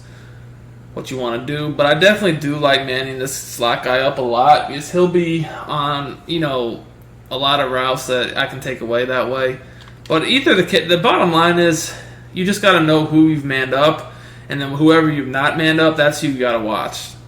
It's really that simple. So let's say that they block the running back and they actually ID the splitzer. If the running back's blocked on the same side and they ID him, there's a good chance he can get picked up. Or if they max protect, he could get picked up if you're only rushing like 2 or 3 guys. So I did want to do that here just so you guys can see what would happen if you actually had to play, this a little bit more. So you can see, still, it's not like they have all day. And so really all I had to do there was I had to watch Julio Jones because I did not man him up. Now this route, again, keep in mind, he did get open here, but I don't really have, honestly, when you're running this defense, if you're man up a lot of guys, you're going to want to put good corners to man up at safety, and then your best guys to man up at linebacker, because you'll be manning those guys up more. Like these outside guys, they won't be in man as much. I mean, obviously, if you play cover and robber, they'll be in man, but they're not going to be manned up out of zone. So, honestly, a lot of times in this defense, I'll put, slower guys at outside corner, and then, my best, speed man coverage guys at safety, and then on that right slot corner, because I man those guys up a lot. The slot corner on the left is almost always blitzing, whether I'm just blitzing 2 or 3 like I am here, or if I'm blitzing 6. So you definitely also have to know your personnel. That's very important. But you can see here, like I said, even if you only rush 2 or 3 and they do ID the mic and have the running back blocked over there, he's still going to come free. It's just the running back actually won't dumb out and he'll block him. But again, we're forcing them to do all that on just a 2 to 3 to 4 man rush. So that's big. As you can see, maybe they could fit the mesh post in, but if we had a better guy manned up and want to be like that, and obviously we could just go guard that ourselves and then just man up the drag. So you could do it either way. Like for instance, there's so many different ways you can do it. Again, I'm not trying to do that. Obviously, you could just do it like this.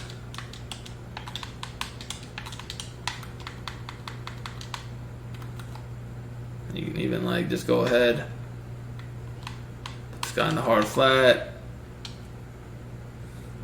Or you could even man the tight end up with him. If you want. You can definitely do that too. Or you can just put him in the hard flat. And then you don't even need this guy blitzing. You can just spy him. But anyways. So check that out. Let's look at this setup this time.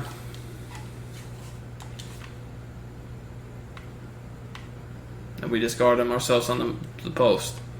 So yeah, I mean, when you send only 2, you're going to have less pressure if they do pick up that nickel than if you send 3 or 4. Obviously, that's just common sense. But, here's just a simple setup. You could just do something like this. Bam, they try to quick IQ. I mean, obviously, we're screaming. We're gonna, the only thing that happened there is a blitzer fell over. Obviously, you guys want to put someone there who screams. Sometimes I notice, certain guys on my team scream that are fast, and then sometimes when they're slow, even if they're fast, they're just idiots and they fall over. They don't take good angles. There, he took a great angle and got the clean sack right away. So you're just gonna have to look on your team who's a good blitzing corner. It definitely is. Speed is very important. I'm about to look now because I honestly don't know. I don't really play with the Panthers, so it's this guy. 90 speed is not bad at all. We'll definitely take that. Although I would probably put Seymour there just because, he's 93 speed. It's better. The only other thing I do look at, and it's not important as speed, but I still do look. Where's it at here? It's pursuit. Just because I feel like pursuit, definitely I notice that has an effect in the route they take at the quarterback. So that's something you could look at for sure. Now, sometimes I notice when the guy falls over, he fell over one of those plays that just now when he was trying to blitz. I noticed that oftentimes when he falls over, it's just because I moved him too close to the D end, and so he just got his feet. Because sometimes that happens. It's funny how the blitzers will get their feet tangled up on defense, or even defenders will get their feet tangled up and fall over. But on offense, it's funny how they just let the running back run into the players and just act like nothing happened when they run into their blockers. It's kind of dumb. Anyways, let me get off my soapbox. But bottom line is, you definitely want him close enough to that D end when you're doing this blitz, so that he's on the contain. But you also just don't want it so there's no space between the two. Like, you want it so he's on the contain. Like, this is good right here. He's on the contain, but it's not like he's just literally on top of him. I've noticed that when it's like this, where there's no space in between the two, that's more likely that he's just going to fall over. So you want him on the contain, but, like, you know, a little bit of room between the two guys. Like, that's good right there. He's probably going to, you know, just work just fine. So that's some of the stuff I'll do from cover 3.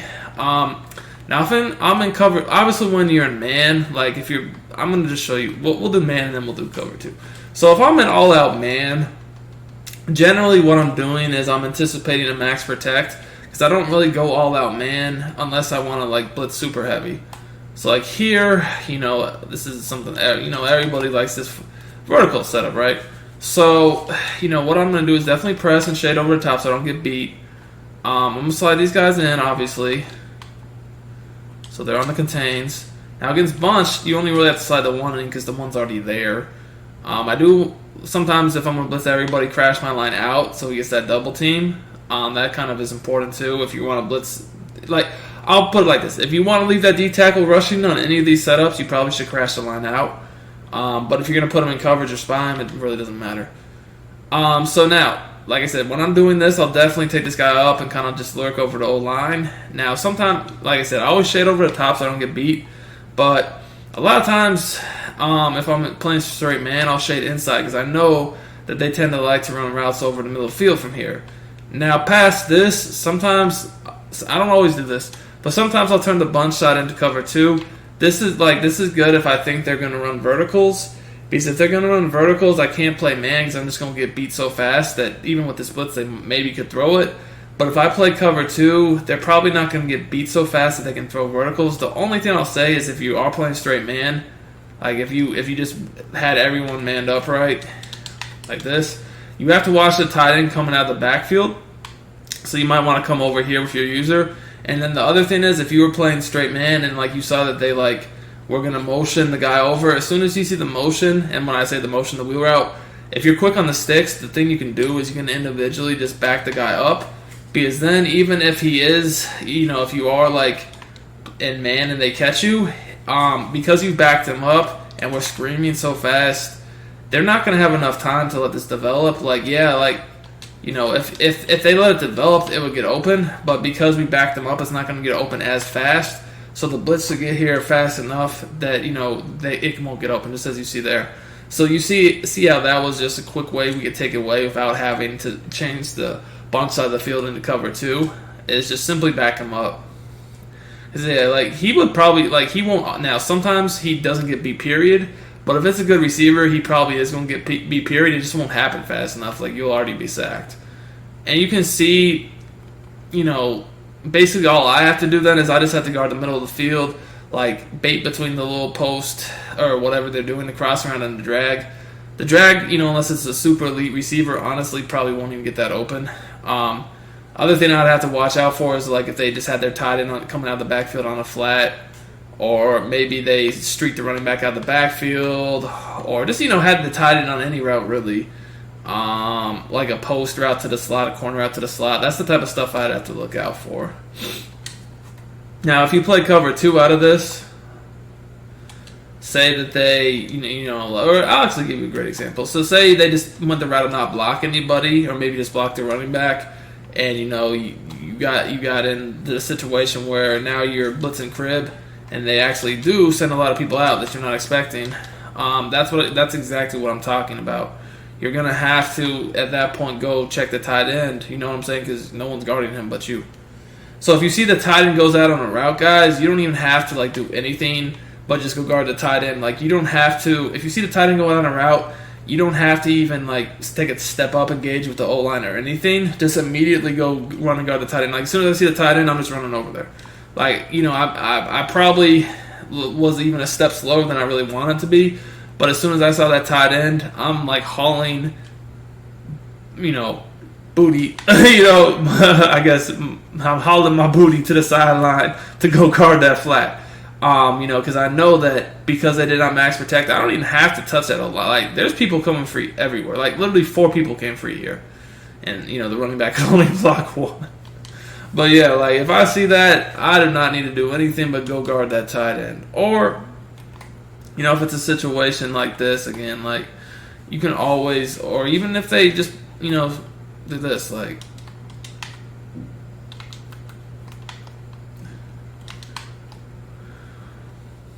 block the running back, whatever. Like you see that the tight end goes out, you know that because they did not max protect. Like there's no way like they're gonna slow the blitz down. So just go get him. Like it's that simple. The running back cannot block all those people. So now if you do turn the blitz into a cover 2 look, so say you do this. Again, we're flipping it. Always flip this formation.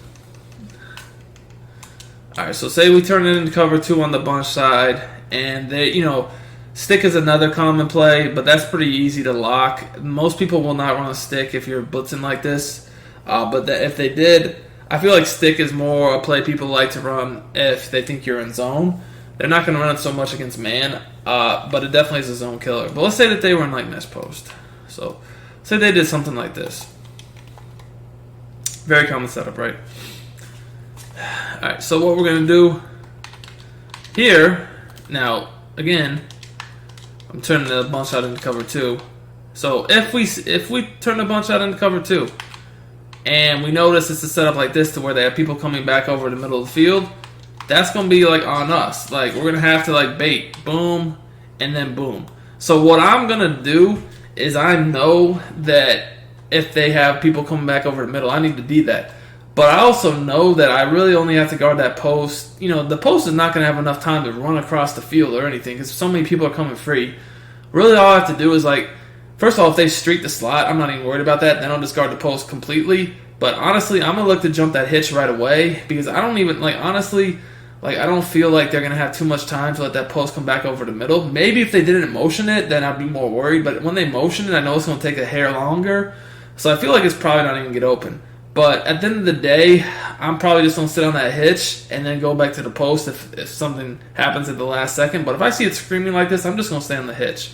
Now, one thing I'll say is when you're screaming like this, you might give up a pass here and there. So, like, for instance, if I stay on the hitch and, one play and they get sacked, I'm probably going to, the next play they run the setup, if I see that the post is coming, I'm probably going to go jump on the post knowing I just guarded the hitch the last time and they probably won't expect it. So the thing is, when you're blitzing like this, if you mix up who you user, that will definitely confuse them and lead to sacks and picks. Like, just don't keep using the same thing over and over and over again because then that comes easy to predict. It's when the offense doesn't know who you're going to jump on with your user that they'll really get in trouble because then, they might see you guard one guy one time and just assume you're going to do it again on the same setup. So you kind of might act like it for a split second, but then jump on the other route and get a pick. And then or they'll see that, hold on to the ball if they're a good player and take the sack. But once they see that, then they get scared because then that's that indecision. Like, I don't know what he's going to do. One play you guard the one guy, the other time you guarded another guy. So what's either going to happen is they're just going to be an idiot, stupid player, and throw you picks, or they're going to have an extra split second to really be sure who you're manly guarding, and that's just going to lead to a lot of sacks on a defense like this. So that's kind of what I like to do out of man. It's honestly not that complicated. The only other thing I'll say is if someone is like the type of player that's not max protecting a lot, and I notice that, sometimes when I'm in man and I turn the bunch out into cover 2, I'll just do a hard flat instead of a cloud flat. But that's only if they're doing verticals, I will not do that. But if they're trying to quick snap a lot of stick or corner strike or whatever, plays with corners and flats, sometimes I'll just throw that hard flat in there because people will get programmed into thinking you have a cloud and will just throw the flat right off rip. And I get a lot of picks that way. Honestly, the corner routes, man, they don't even have time to get open a lot if you're screaming like I am there against max protect. But if they do, you can just always go manly guard it yourself. Now, the DB sting to buzz, you can scream the same way, like against max protect. Honestly, it's going to be almost the same thing. Like, to be real with you, if you were trying to scream out of this against max protect, this is how it would look. So obviously, at the end of the day, we would have the cover 2 over here, and then we'd have to man up the lone receiver, because if we bring this guy in the box, we can't just leave a cover 2 zone over there, so that should go without saying. Now, the only thing is with this, again, it's kind of like the same things I broke down when you're in man, because we turn the man into cover 2 a lot. But like I said, anytime you're going to leave the D-tackle rushing, Just go ahead and crash the line out so he gets that dual angle that makes the offense have to get that double team. But yeah, like look at that. Like they're not gonna have much time. And if you see the running back out of the backfield and you man that receiver up over there, you definitely know you have to guard that. But like some other things I'll do from this play is I'll do a lot, like for sure. Like I'll man people, like I always, now this is a defense, like I like to man people up out of it too. Like I won't always just start screaming like crazy. I definitely don't. Like sometimes I might just turn this into a man up type defense to where, I'll do something like this. Or I might man these guys up, like I might man all these people up. Like literally all these people up just like this. And then I'll just kind of come down, something like this, and just bring my user down and act like I'm screaming. And like at this point, like I could even put this guy like in a hard flat coming this way. So at this point, like honestly, my only assignment here would really be watch Julio Jones. Or you could, like, it kind of depends how good that receiver is. You could obviously just man him up. You could even just cross man him, honestly, if you really wanted to, like this. Because at the end of the day, remember, like, all these guys on this side of the field are manned up, and if you shade over the top, you're really not going to get cooked. But if you're really worried about it, you could put this guy like in a deep half or outside quarter instead of the cloud. And then you could, if you really wanted to, if you were that concerned with it, you could put this guy like in the cloud flat and just leave the tight end unguarded. And then if the tight end went on like a seam route, you would have to check him, obviously. But you can do lots of things. Like this is just look at all the different things you could do from this defense. So at this point, the main thing I'd be worried about, obviously, would be the running back coming out of the backfield on like a wheel route or streak or something. But again, if they're gonna do that, they're gonna do that. You know what I'm saying? Like not everyone's just gonna send the running back out on a route. But yeah. So here, look. So the running back is going out on a route here. So look, I'll go check him. But if the running back's going out on a route, you're gonna get sacked so fast. Like good luck making your reads. But now I will say, like, the reason why this defense is so glitchy is, again, I can rush 2-3 people and just scream at your neck and force you to either max protect or have the running back on the left IDing that dude. Because even if the running back's on the left and you don't ID him, a lot of times he'll just act like an idiot and just dumb out. But as y'all can see, there's not much going on here. Like, there's definitely not much going on here. And again, like this is what I'm saying. Like if I'm gonna force you to max protect when I'm rushing 2 to 3 guys, maybe 4, I've already won the game. Like there's no way. Like if you have any sort of brain at all, that if you, and again, you don't even have to do what I just did. Like you could easily just do man guys up, but keep it out of the cover too. Like what I mean by that, man this guy up, and then like this. Put this, like, do something like this. Like, you could do so much. Like, you really don't have to, like, it's not like you have to do one thing or the other. So, like, right here, if I did this, really what I'd be looking for here is I probably would just be looking for the B receiver, right? I'd just be looking for him to come back over the middle. But again, if I force you to max protect with a setup like this, and I'm just blitzing 2 or 3 guys, I've already won the game. Like, you're not going to be getting people open. As you can see, there's nothing you're doing there. Like, the slot, like, is covered. Julio Jones might have had a step, but again, I already have a zone over there, and he's manned up. So if he gets any yards, it's minimal. We can live with that. Because, yeah, like, look, if he, there's a guy right there. He can't throw it over the middle because that guy's there. And, the cloud's going to be close enough to make that a close play, or even if he catches it, he's not going to get a ton of yards. So I'm fine with that. Really, I just have to guard the mesh post route myself like I do. And look, I'm just rushing 3 people here, and, I'm getting good like, the guys, this is 3 people against max protect. I got a guy free, obviously he got picked up, but then, I have some decent pass rushers, get some sheds. And you're not going to find people open against this type of rush. It's just, it's just not going to happen. It's definitely not. You could, like, honestly, I'm gonna be honest with you. If I'm running this type of defense and I want to do something similar to what I just did, I would probably tweak it a little bit differently, to be quite honest with you. I probably would just because, manning this guy up on Julio, on a good receiver, unless you just have a crazy good safety, you can sub in right here. Now, if it's a subpar receiver, it's not that big of a deal. But if it's a Julio Jones, unless you have an absolute goon safety to sub in a linebacker, you're probably not going to see much results, as you saw there. It wasn't a ton of separation, but it was good enough to where I could have thrown the drag and got me my 5 yards. If you really, really want to lock that down and basically do this, but I kind of run the same thing otherwise, what I would recommend doing is this. Just man this guy, the corner up on him, shade to the inside, and then have like this guy going back, to guard the flat, and then I'm just going to play the middle of the field myself. Remember, I have the tight end and this guy manned up, so I'm not worried about these two guys at all.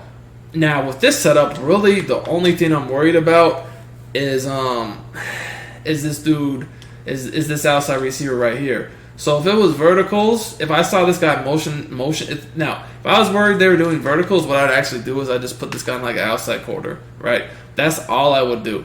Another thing I could do is put him in a deep half, and then put this guy, the safety on that side of the field, I could just put him in a flat zone. All right, so that's even another setup. But bottom line is, really, all I'm worried about right now is the guy that's on the little post route. Now, if they had the running back coming out of the backfield on the wheel, yeah, okay, I'm worried about that too. But again, I pretty much, again, like I said, if I'm forcing you to max protect with a setup like this, I've won the game. All right, you're not gonna be able to dot me like this.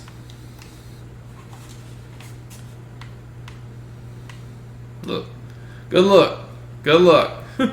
And again, if you want to go the route of just quick snapping, mesh post, and just sending everybody out on the route, like this is what people will do. Just like this. Just like this setup right here. No.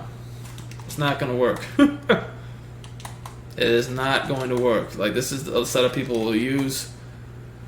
Quick snap it so they can throw the running back out of the backfield. Alright, so say I have the exact same D. And this is like, honestly, like once you get quick on this defense, this is a very easy setup, by the way. Not hard at all. But say I notice that, alright, cool. You're gonna get sacked. All I'm gonna literally do here is if I see the running back out of the backfield on the wheel route, I'm gonna go guard him myself, because like you're gonna get sacked, honestly, before anything else happens. And I know it just acted weird there, so you'll have to take that with a grain of salt. But I'm gonna jump on that myself. And you're probably not going to have time for the other stuff to get open. So those are the types of things I would do from this defense. I will definitely mix in from time to time, just playing like cover 4 drop. Also against gun bunch, and just not even rushing anyone but my D-line. Like this, like just basically shade down. Pinch these guys so I act like I'm screaming. And then what I do a lot of times is I'll basically just man these two linebackers up, and whoever like I'm worried about, like say I'm worried about him, man him up, say I'm worried about him, man him up. So kind of like this. And this I'll do more if I have good safeties, something at linebacker. And then oftentimes I'll put this guy like in an inside third to kind of take away some bombs. And then I'll just use this guy over the middle. So that's literally what I'll do. And I have hard flats as well. So this is a really nice way to run this D2. I feel like,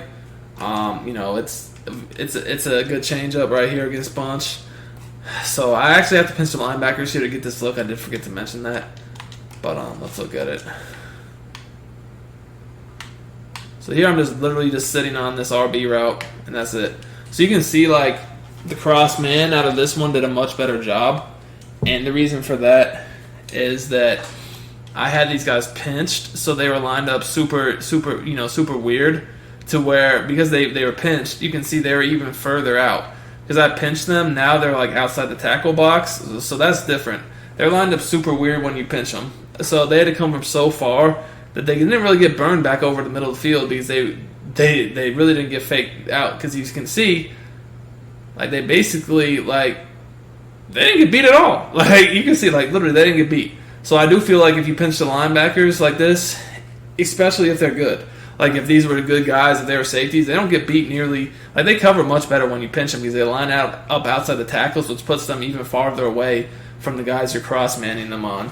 So that's also a nice little trick, and you can do that from any defense. But the main one I do it from is the cover 4 defense, and that's really good against people running mesh post or some sort of crossing routes. And again, because I'm shading down, all the quick flats are taken away. So really, all I would be guarding here would be at like the slot receiver or like a corner route.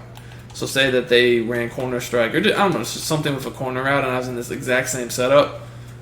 So this is something that someone might try to run on you, something like this. So say I'm in the exact same setup.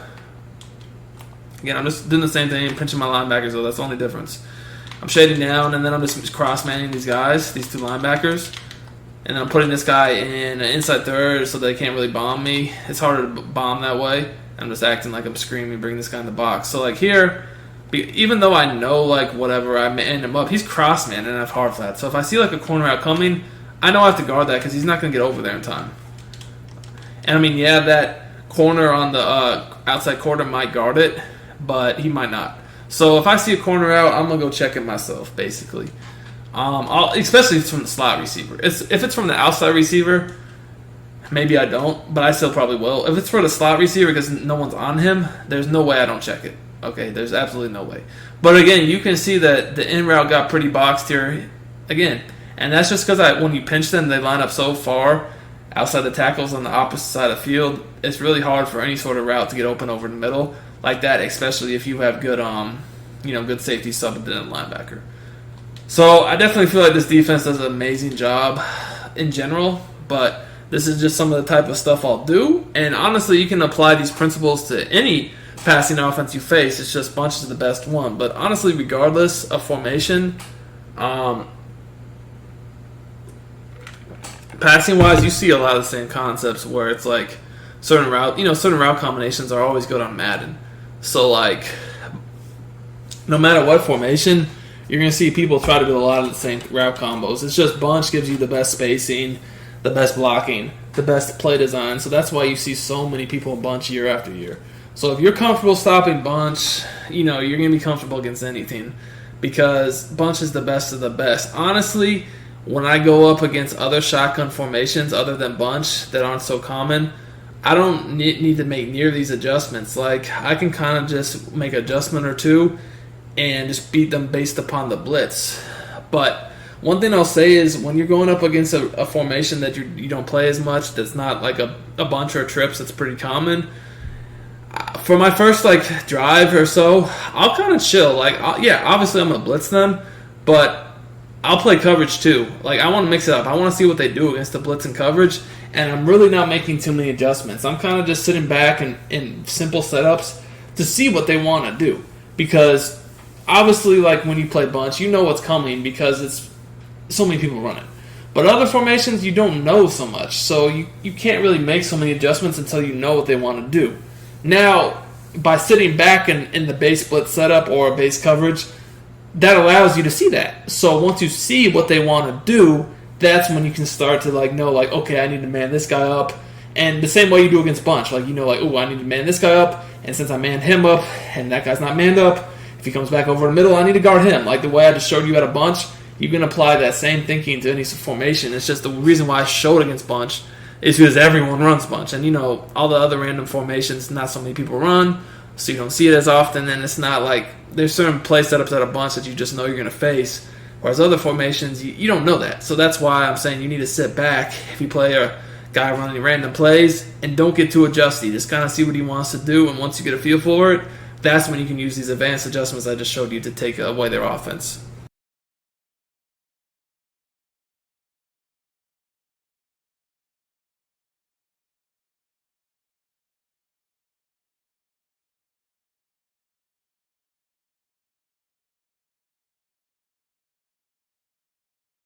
Alright guys, I want to look at my 3-4 Predator blitz game. This is a really good blitz game that allows you to have pretty solid run defense at the same time. It's not the 3-4 odd, but good enough run defense while blitzing, from any play. These are global setups that will work from any play, although I'll show you my favorites and specific adjustments to the plays I like to use the most.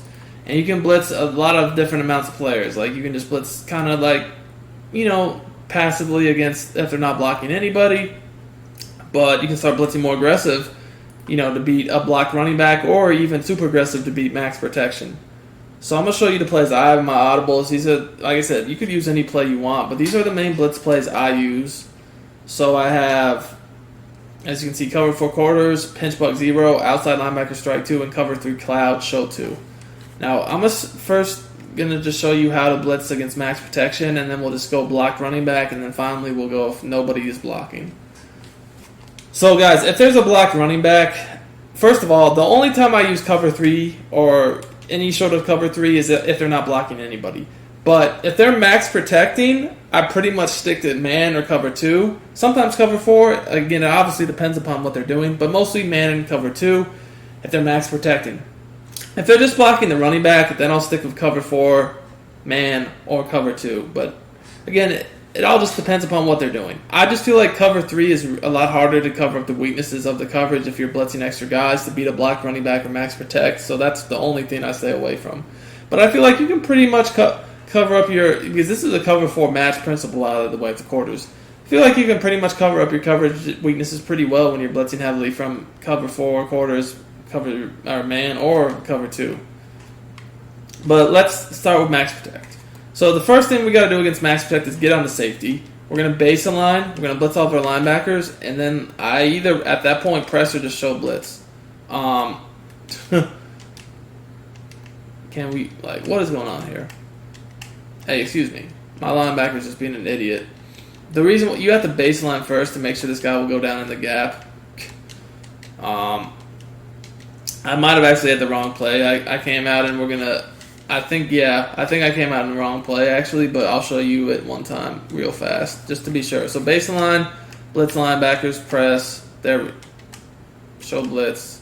There we go. So now they're all in the box. So then what we do at that point is we crash the line down, but you got to baseline first. That's the key. You crash the line down and contain. You can still, you can press once they're in the box and do whatever you want, but you just need to get them in the box by baselining first. And then, we can change the coverage up. Like, for instance, here against bunch, since I'm using the safety, now the other thing is I have to come up in the box and stay over this tackle with the safety on the same side as the running back. Now, obviously, that's going to leave the receiver wide open if I'm in cover 2, so I have to man him up. And then if I play man and press, I always shade over the top so I don't get beat deep. Now, what's going to happen here is that we're max protecting.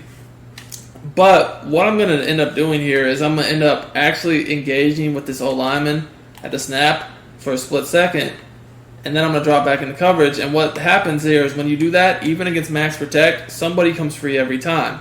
So I'm essentially just for a split second engaging with that O-lineman, and then I'm dropping back into coverage. So it's a 7. We are bringing 7 here, but you can see 3 people get free. I get 2 edge guys, and then some guy came up the defense line up the gap. So 7 and 3 free. Now if we were in man, like pinch bug 0, again I'm a baseline, blitz all them down, then I'm gonna press. And then after that point, if I want to, I can man a line. I just need to and press again. I need to have. That's if we want to press. I need to have the baseline to get these linebackers up in the gap. Now, if I'm playing straight man like this, I'm definitely shading over the top. I'm going to contain, and I'm crashing my D-line down. Now, again, guys, I have to come up and mug this gap. Now here, you already have this guy over the tackle, so I'm gonna come up over kind of in the A gap, and I'm just going to basically engage for a split second and then drop back into coverage. Boom. It actually let me fly up the A-gap there, so I guess, honestly, I could have just dove at the quarterback to sack him. But I didn't really expect that, so I just kind of, went back into coverage. But I guess I could have, just tried to sack the quarterback here, but I didn't. As you can see here, I also get an A-gap from my D-lineman. So this blitz will definitely give you, D-lineman coming up the gaps up the middle. The reason why you're not seeing nano detection is, I believe, on this year's game, when you're blitzing heavily like this, when you're blitzing 6 to 7 guys, the nano detection is turned off. Now, if we were just blitzing maybe 3 or 4, I'm sure you probably would have got nano detected, but I've noticed, when I've been blitzing 6, 7 guys this year and I have linemen coming up the gaps, they'll come right at the quarterback and, get sacks. They won't stop at all. Now, like I said, these blitzes get pressured from so many angles. It's just crazy. You'll get edge, you'll get gap, you'll get B gap, you'll get A gap, you'll get combo edge. It's everything. It's such glitchy pressure. It's crazy. So, pretty easy setup, guys. Again, you just need to make sure you baseline first and then blitz the linebackers before you make your other adjustments so that they'll come up in the gap like that. Now, if they're just blocking the running back, then we can just do really any play we want. other than the cover 3. But cover 4 I'll run a lot more if they're just blocking the running back. So like here, let's pick this play right here, bunch trail. So what I'm going to do here again is I'm just going to go ahead baseline. I'm going to blitz my linebackers, and I'm either going to press or show blitz. Again, if after I've done that, if I want to man a line so the guys go over their man, I can, and then they'll even back up, and you can press again if you want to. Doesn't matter, but I crash the D-line down and contain. Now, on this, what I'll actually do, and I did not mean to do that, no. Oh, man, I don't know why my guys just did that. I'm going to have to reset the play. Actually, I'm just going to have to come at it again. Gotta be careful. I don't know why. Sometimes when you do that, they'll back up. But I was just gonna manually control the one on the right, and I was just gonna at the snap, I was gonna take a step forward to engage, and then I was gonna drop back in coverage, which I'll show you again here. So we're gonna baseline, blitz them down, press, or show blitz, whatever. Crash the D-line down, contain. And you don't really even, honestly, you're going to user control this guy anyway, so I can just come up in the gap with him. So what's going to happen is I'll just, like I said, engage for a split second, then I'll drop back over the middle, or if there's a quick flat, just really depends upon whatever the offense does. And you can see I get 2 people free here. I'm blitzing 6, so against a block running back, 2 guys are coming free. I get, actually, looks like B-gap and edge here. Looks like I got some D-line B-gap and the edge. Running back can only block 1, and I'm covering the middle myself. Now, if I saw a quick flat route, I might have had to go guard that myself, but I didn't, so, And you can obviously change up the coverage however you want on this defense. You could get glitchy if you want, but you don't have to. And you could do it like this too. Baseline, blitz the linebackers, show blitz press, whatever you're going to do. Crash the D-line down, contain. So this is cover 2. You can change the coverage up however you want. Shade down, shade up, whatever you want to do. And again, we're just going to take a step forward. And I actually got 2 guys free off the left there. See, that's what I'm saying. This blitz just brings heat from all over the place. So it's not a blitz that where you even know who to ID. Actually, did I get 3 people off to the left? I got D-line up the gap off the left, combined with edge off the left. So like I said, this blitz is just wild. You really don't ever know who's coming free. Sometimes it's the D-lineman, sometimes it's the linebacker, sometimes it's middle, sometimes it's edge. So you can't really slide, you can't really ID. You don't really know what to do. You really don't. Now, if they're not blocking anyone, like I said, you can really use whatever play you want from this whole formation. I'll just show you the ones I use though. So let's start with the cover 3 show 2, which cloud show 2. Again, I don't really ever use that one unless they're just a basic guy who's not really blocking people too much. Then I'll use it because I feel like coverage wise it's a lot harder to account for extra protection when you have to blitz extra guys out of cover 3 shells this year. So this is pretty easy. I just base the line. Now off this play I need to blitz the linebacker on the right. The other plays I think if he's not already blitzing, you don't have to blitz. If he is already blitzing on one of the plays, just leave him blitzing. If he's not blitzing, crash the D-line down, contain. So on this specific play, like this guy right here, realized Mac was guarding the flat. So I blitzed him, no one's in the flat anymore. So what I need to do is I need to put this guy in the flat. And now if I want hard flats, that's fine. But if I do want, to shade up, I could get purples or I would get clouds after I shade up. So yeah, you go like that. Again, you can shade down, get the hard flats, shade up, get the clouds, whatever. You can even put them in purple if you want, but I don't like purples. Honestly, I like the clouds with the hard flats. I just use this guy in the A gap. I don't even have him on a blitz angle. I'll just stand there, and at the snap, I'll just drop back in coverage. I know he didn't come free there, but that's just honestly just because I was just messing around for forever. If I actually set it up real time, like this. See, that's how it works. Bam, screamer. So you can do that. Cover 2 is pretty easy. Just baseline, crash D-line down, contain. You don't need to do anything else than that because that guy's already blitzing. Just get up in the gap with your user. I got stuck there. You don't want to get stuck like that. You just kind of want to mug the gap. But he came off the edge really easy. Baseline, crash D-line down, contain, mug the gap with your user. Cover 2 is a very simple one to set up. Scream, go guard, whatever. Easy. Man, you already got the guy blitzing again, so you can just press off this one, crash D-line down, contain, Shade over the top anytime you're pressing out a man for sure, because you don't want to get beat deep off just a beat press animation. Now, I don't really like to blitz from the man defense unless I'm screaming, so honestly, I don't really use that one if they're not blocking anyone. Here's the cover 4, so again, we're going to baseline, crash D-line down, blitz this linebacker on the right, contain. And then honestly, on this one, I would probably just use this guy in the gap, because I don't want to use it like well, honestly, like, it just depends. But I oftentimes I don't want to use it the quarter flat. I want to use it the 3 rec, so if there's a flat route on the right side of the screen, I can jump it quickly just like I did there. So that's the only difference with the cover 4.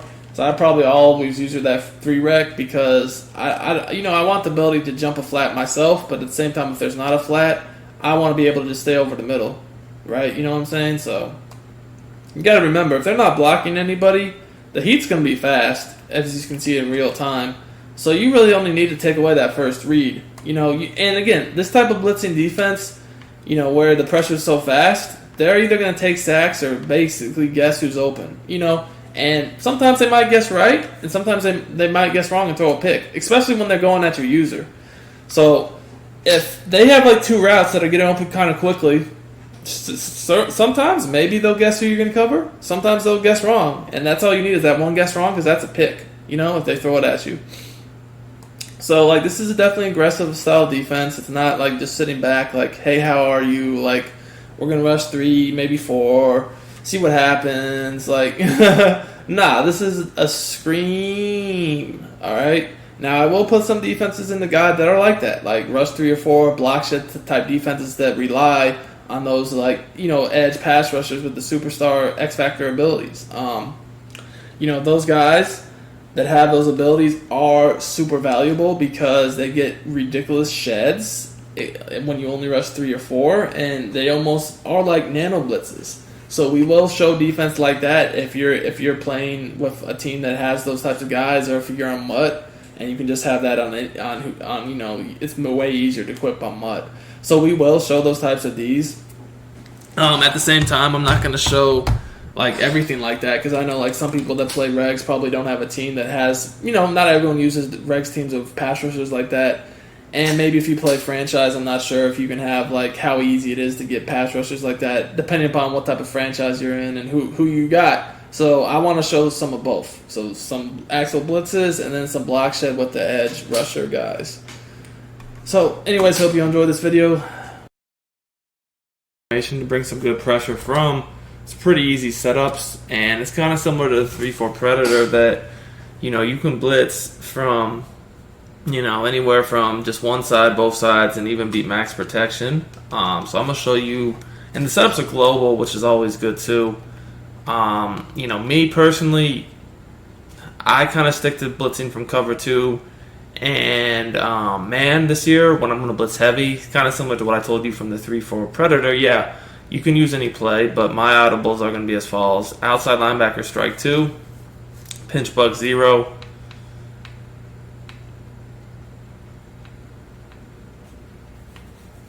cover 3 cloud. The last audible is going to be basically, guys, to be honest with you, if someone is playing, running the balls type offense and you get in this and you need a better run defense, I like to have cover 1 QB contain. But that's not really a blitz. So, first of all, guys, like I said, I don't really blitz that heavy from cover 3. Cover 3 is something I'll just use to blitz from if they're not really doing too many adjustments and blocking too many extra people. And it's just a pretty easy setup. You're just going to want to base them line, crash your D-line down, and make sure both your outside linebackers are blitzing and then contain. So, like, if I'm in cover 3 and I do something like this, obviously, I think I mentioned this in that 3-4 Predator video too, but if you're in cover 3 and you take away a flat zone, obviously you don't really want to have to just guard the flat yourself, so I'd recommend putting this kind of flat. Now, for this blitz, I do like to kind of stand over the center until the ball snapped. I will man myself up on the running back. That's kind of like the way I prefer to do it. Anyway, so you guys can see here, you're just going to get that edge pressure off the corner. I'm going to do it one more time for y'all. I don't think it worked the proper way there. But again, crash line down, blitz both the outside linebackers, contain, and usually this guy, just like this. Crash D-line down, that's why I think I didn't do that. But you don't even have to man this guy up on the running back. I just tend to do that. And I hold down the left trigger or L2 until the ball's snapped. And then I kind of just chill there for a split second, see my guy looping around the corner, and drop back into coverage. So this setup could be blocked by the running back, especially if he's on the same side, or if they ID the mic on your blitzer that's coming free off the right edge.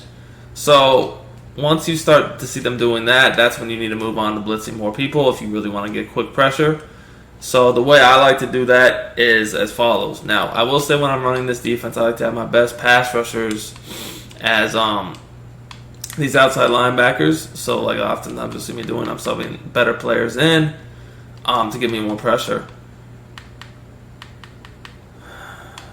Alright. So now, if you want to get pressure on them regardless if they block the running back or not, now this is good. This could work against max protect too, but I have another way to run it if they start to max protect you. So say here we have the running back blocked. Alright, at this point, now, like I said, once they start blocking the running back, I prefer to use either outside linebacker strike 2 or pinch bug 0 because the setups are simple. So what I do out of outside linebacker strike 2 is because a lot of formations, this outside linebackers, the linebackers just don't line up properly, is I'll baseline first, then I'll go to blitz all them down, then I'll show blitz. And then what I like to do is take the one that's on the left and kind of just hold them over the center on the blitz angle. Now I'm not actually going to blitz. And then I do crash my D-line down again on this setup too. Now I'm not actually going to blitz. What I'm going to do is I'm just going to snap, take a step forward, engage, and then I'm going to drop back. Now like there, it made me run up the A-gap, and if it happens to do that, I'll just run through and sack the quarterback. But if it does not do that, and if it does like this to where only the one comes up, then I'll use it with this other one. I'm just going to use it whichever one doesn't come. And then, I'm just going to drop back in coverage. So I'm rushing 6. But what I'm doing is I'm basically tricking the offensive line into thinking I'm blitzing when I'm not. And pinch bug 0 is kind of the same thing. It's just man. So again, I'll just blitz my blitz all my linebackers when I'm on the safety. Then I'll show blitz, or I can press too. Either way. And if I press for man coverage, I'm always shading over the top. Now here you could control either one. It doesn't really make a difference. But again, if they're blocking the running back, keep that in mind. I don't really crash my D-line on this setup. And again, I'm just taking a step forward, and then I'm dropping back in coverage. I'm not actually blitzing. I'm just going to cover whatever I think I need to cover. Now, if they get to max protecting, that's when you actually do want to leave both of them blitzing. And we're going to show that here. So say they do max protecting. Again, you can kind of see, they take a step forward, but then I drop back into coverage over the middle, or just whatever quick route I see is coming. Get dual pressure so the back can only block one. So from the cover 2 play, again, I'm always baselining first to make my linebackers line up properly. I'm going to blitz them down once again. And then at this point, I can show blitz and press.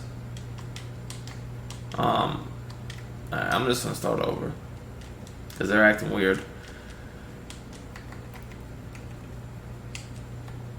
Outside linebacker strike 2. Alright, so I'm going to baseline, blitz the linebackers down, press, show blitz if necessary. This dude is just acting, he won't even, I really don't understand. Maybe I just need to reset the play because this linebacker over here is just acting crazy. It's Sean Lee, he's not wanting to move. You know what, I'm just going to get to the man play and then I'll do cover 2 next. Now, in pinch bug 0, we don't actually need to do that first. We can actually just go straight into showing blitz because they're lined up properly. So I can just blitz them all down, show blitz, press, and then we got them where we need them. Now, if you do end up pressing, shade over the top so they don't get cooked. And then what I do when they're max protecting is I control the safety on the weak side of the field, like here. So I'll shade up, control the safety, and what I do is I stand over this D tackle right here. That's kind of like the same side of the running back. So if they do happen to run, I can play better run D. But also, what I'm going to do is snap is kind of just take a step up and then drop back in coverage. And even if they max protect, you can see I'm containing too. I don't know if I said that. But basically, if they, happen to max protect, I'm still going to get 2 guys free for the sack, just like that. So again, all I'm doing I'm getting on the safety on the weak side. I'm blitzing all my linebackers down. I'm going to go ahead and press. Show blitz if necessary. I'm sorry. There we go. And if I actually have to shade over the top, because I don't want to get beat deep again. And obviously you can change up the coverage like this if necessary. You can shade inside too. I mean, you can do whatever you want with your coverage, but I do like to contain. And again, I'm not actually like having myself on a blitz angle with this setup, which is nice. More so what I'm doing, again, if you see the max protect, I'll just stand over this D tackle and basically snap, I'll just run up, and then I'll kind of just loop around back into coverage just like that. So you can see how fast this blitz will get pressure for you. This is a blitz, that gets a lot of edge. Sometimes you will get some gap pressure as I do there, but it's a lot of edge. Now I will say that this is the play I actually like to come out in at all times, and then I'll, like if I want to audible, then I'll audible. Like so I'll sit here, I'll audible the linebacker strike 2, blitz on baseline, show blitz, press, whatever, and we're good to go. Now, if for whatever reason one of them doesn't line up properly, what I'm going to end up doing is I'm just going to go ahead and just stand over this tackle and put myself on a blitz angle. Just like this.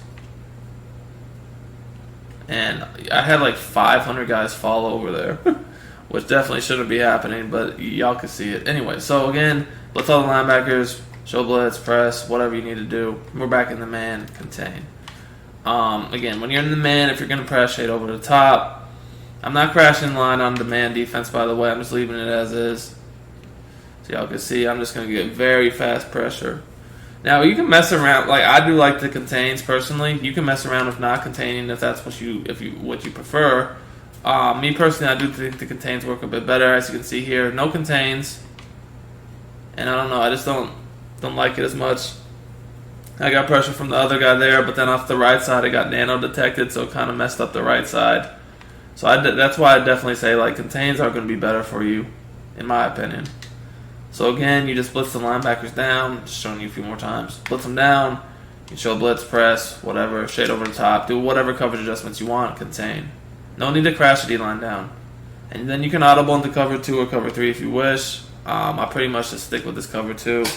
Or man, like I'm probably not gonna get too aggressive where I'm like in cover 3 cloud, blitzing on my guys, like baseline and all that. Like, I don't like it as much. It's too, I don't feel like the coverage is good. But I mean, you can definitely do it. And I would, if I'm blitzing from crazy like this here, I would crash the line down also.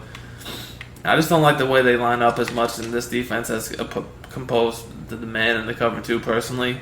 I mean, obviously you're still gonna get very quick pressure, but just don't like the coverage as much. Now, going back to the man, I really like how the man lines up for me because, like, if they are in a formation that's more like kind of like this, or like wide trips, I don't know, just something that there's like trips receivers with an inside zone that they might be able to hit me with. I do like that because again, I can go just press, blitz on my linebackers, press, show blitz, whatever I need to do, QB contain. And again, I can if I think they're running inside zone, I can always get on the safety that's like on the same side of the running back, just like this, line up over this D tackle, so that if they happen to do run inside zone, I can just fly in the backfield like that. Whereas with the other defenses, it's not so easy to do that. That's why I say the man version is the best one. So again, I'm just blitzing the linebackers, pressing, showing blitz if necessary. I shade over the top so I don't get beat deep. I just contain. I don't crash the D line.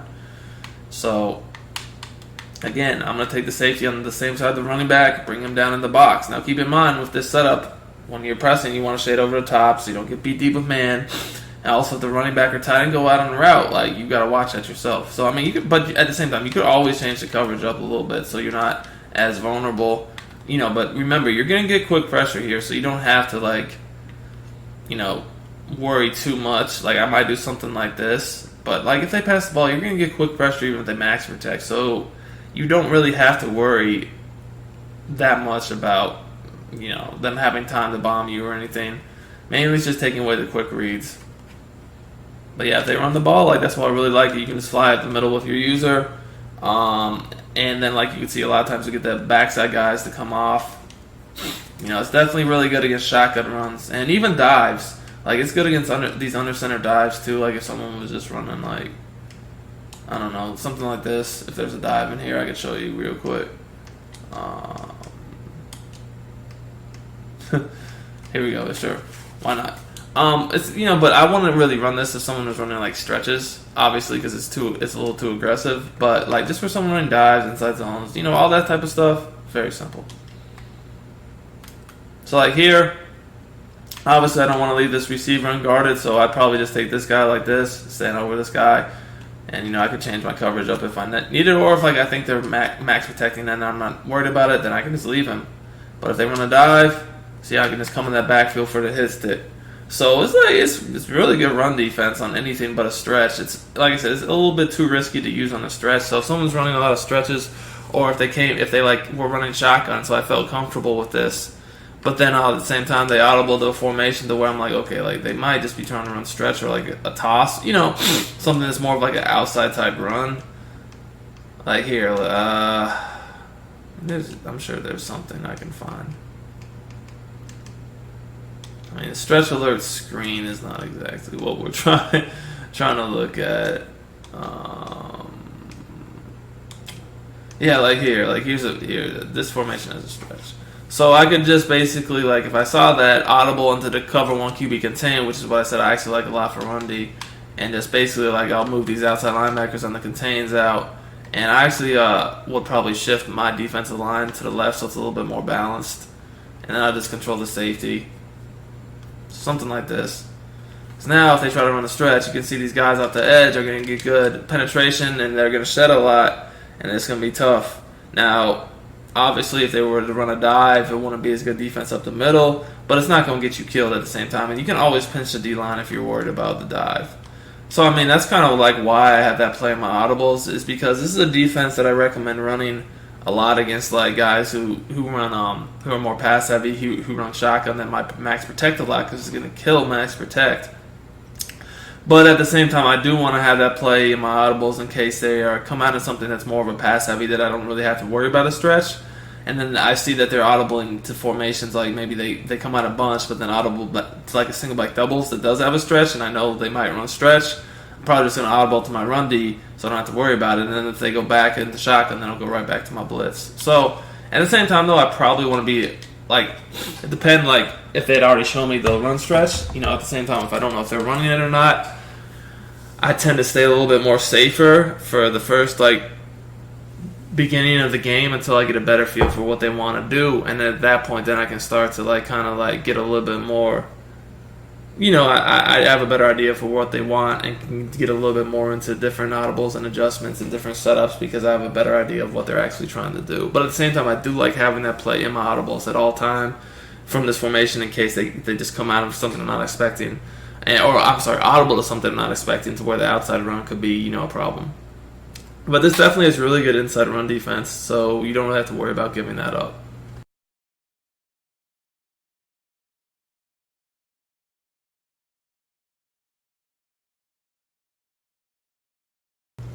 Alright guys, I want to look at nickel normal now. So nickel normal is one of the most balanced defenses in the whole game. I feel like it doesn't have any weaknesses. It can stop pretty much everything decently enough. What I will say is if someone's just running eye tight or strong eye tight or something of that nature, I'm not going to run it because there's better run defenses. But you can stop the run reasonably well, even under center runs. Stop the pass. It got good pressure. It's easy to set up.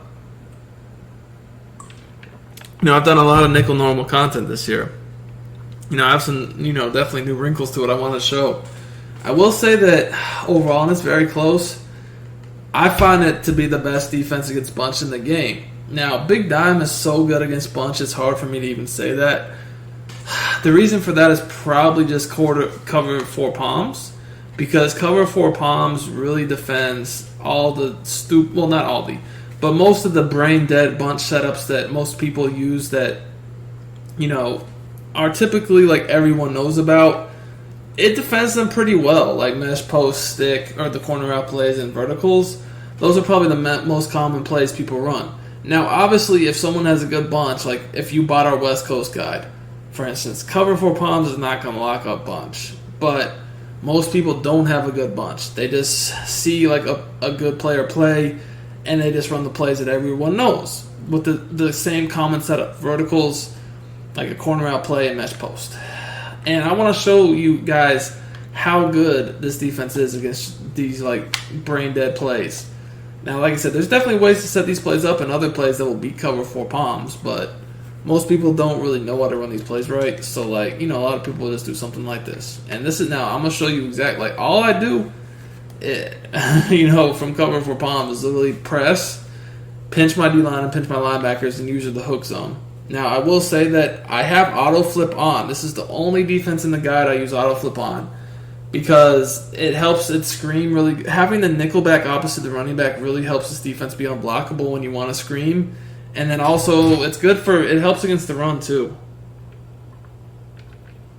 Now, the only adjustment I'll make to cover 4 palms other than this is if someone is motioning out their bunch receiver and I think it's verticals, or I'm scared it's verticals, I'll just individually back up the corner that's on that receiver. And I can do that quickly with quick adjustments. Bam, see? It's that quick.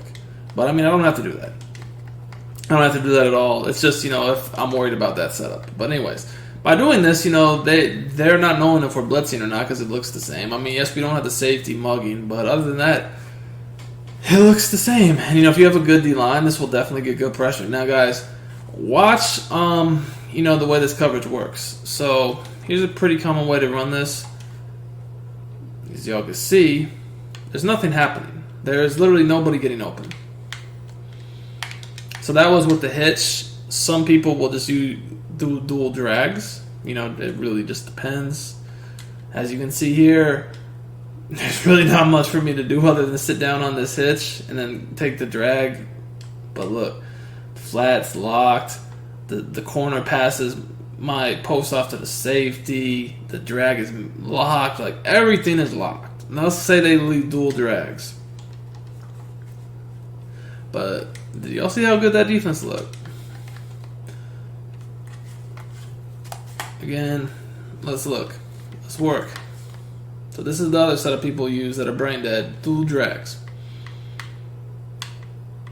There's like nothing to do here. There's literally no one for me to guard other than just sitting in the middle of the field and watching drags and the quarterback. Again, everything was boxed. Now let's look at the little max protect verticals everyone does. Yeah, no one's open. Let's look at that. So now, because this is a match defense, if you leave your corner just sitting there like this, he will get burnt. But what I do is, if I see someone motion this guy out and have a good feeling it's verticals, what I'm going to do is, as soon as I see that, I'm just going to individually back the corner up, and he'll no longer get beat. Watch. Now look, there's no one open. Maybe that was enough separation to where I'm worried about it, but not really. I'm not gonna lie, I'm not too worried about that. Like, maybe, you know what? Maybe I'll take that back. But I'm not super worried about that. If they hit me with the other thing you can do is just put the guy in a outside third. If you see that motion, so that's the other thing you can do. If you see that motion, you think it's gonna be verticals, and you're really worried about it. As soon as you see that motion, just playmaker that corner in the outside third. That's all you gotta do. If you're that concerned with it, or just really any sort of deep zone other than that, like you would do a deep half even, like I'll just do a deep half. Put them in deep half. But outside third will do it fine. Just something so he doesn't get cooked like that off the little motion. You might think you could throw that, but no, you can't. You can't. And again, no one was open. We were getting match coverage on the crosser and the drag. Now, like I said, there's definitely ways on all these plays to beat this defense. There definitely is. But the thing is, most people don't know those ways. If you have my guide for the West Coast offense, you definitely know those ways. Most people don't, though. So 9 out of 10 bunch users, cover 4 palms will have them like shaking their head, not knowing what to do. And then, like I said, another common thing is just to use like stick or just something with a corner flat, right? Very common. Let me just use stick. because stick might be the most common one there is, honestly, for West Coast anyway. But just bottom line, some play of a corner flat streak, and then someone coming over the middle. Very, common thing people do. Again, I'm just kind of sitting over the middle watching this slant, or anyone coming over the middle, because anything else I feel like is pretty well guarded. I mean, you can try to throw this corner out as it breaks off the man, like right there, but that's a risky throw. Sometimes it works, sometimes it doesn't. So I feel like, personally, if someone wants to live like that, I'm going to let them. I'm more concerned about the routes coming over the middle, honestly, from this play. So unless they can just keep hitting me with it and I can just tell, like, whatever, it's just a bad matchup for my defender. He's not like, he's not doing anything. I'm probably just going to let him keep trying to throw that. So let's see. Like, see what I'm saying? Like, be my guest. That's not going to work much. It's not going to work consistently, at least, as they fight as they argue over the ball.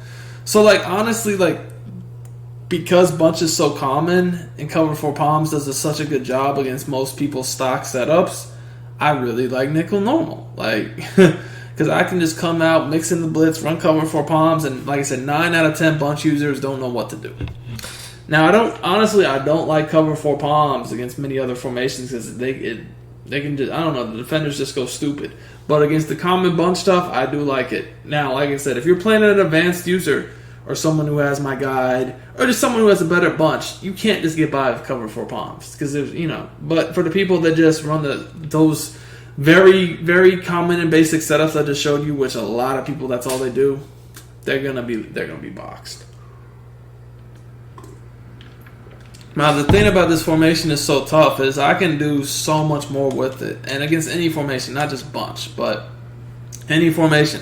Like I can just screen from any play. Any single play I want to. I can just, if I really want to send the blitz, I can blitz from cover 4 palms. But, any play I wanted to, I can blitz from. And I personally, I like plays where the linebacker is already blitz, or the slot DB is already blitzing, like nickel blitz, under smoke. Plays where the dude is already blitzing, so I don't even have to blitz him. Cover 3 cloud. Like, if I want cover 3 cloud, I like a lot. Like, look at this. So what I do is easy. If I want to blitz, all I'm doing is blitzing my linebackers, crashing my D-line down, and then blitzing the slot and containing. If they're not max protecting, just blocking the running back, whatever, this exact setup will destroy them. All I have to do is just basically get on this guy, the backer opposite the running back, take a step, and just guard whatever I want to guard after that. And they're going to scream that because 2 people are coming. I'm generally getting gap and the nickel back. So for this formation, the most important thing for the nickel back is for him to be fast for the blitz. Now, obviously, if your linebackers are not good, you can sub in safeties for linebacker from this formation. But you can see I'm getting that looping gap pressure with the nickel back, and then I'm just manually playing coverage myself. Now, this sometimes works against max protect, sometimes it doesn't. But if they're running max protect, I'll show you how to beat that every time in a second to where they'll never be able to block this formation. I'll show you that in a second. But like that setup I just showed you could be done from literally any play out of the whole formation. I just did it from cover 3 cloud. I could do it from nickel blitz too if I want cover 2. If I want man, I could do it from under smoke. So like honestly, my personal audibles from this formation are playing a lot of bunch, definitely cover 4 palms, under smoke. What we got here? Under smoke. Where is under smoke? Under smoke, nickel blitz 2, and then also the cover 3 cloud that I just ran. All right. So those are my personal audibles. Those are the plays I use the most. So like nickel blitz 2 can do the exact same thing. And obviously if they don't block anybody, we're going to scream. Actually, I'll just show you blocking nobody just so y'all can see. So again, just press, pinch linebackers, pinch D-line, crash down, blitz linebackers, contain. That's all you got to do. If your nickelback's already blitzing, that is. And whatever cover adjustments you want. Like, super easy blitz to set up. Another thing you can do is you can just, get over this tackle and kind of, pretend like you're blitzing to engage and then drop back if you want. You can do that, too. I don't like... Sometimes the DN will come free when you do that. I feel like it did it every time, honestly, before this latest patch. And I feel like this patch did things that it didn't say it did. Because since the patch, that does not work every time for me anymore. But, this works pretty much every time for me, what I'm showing you right now. So, I could just, lurk that. Boom. You see I'm getting 2 people free off the side. Easy. Glitchy. And again, this can be done for many plays. So under smoke, same thing. Pinch your linebackers, crash line down, contain. They're already blitzing, so I don't have to blitz them. But again, I mean, super fast blitz, and it can be done from any play.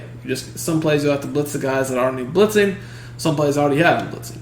But yeah, I mean, you can do this from cover 4 palms too. Just keep in mind on cover 4 palms, if you do this, then you're taking guys that are matching out of the equation. So, you know, it's a little bit different. Like, I don't have no one matching the flat route, and you know, like stuff like that. Like, then I'm responsible for a lot more if I do a defense like this. So just keep that in mind. But I mean, you can see that this blitz is so damn fast that is definitely going to cause problems.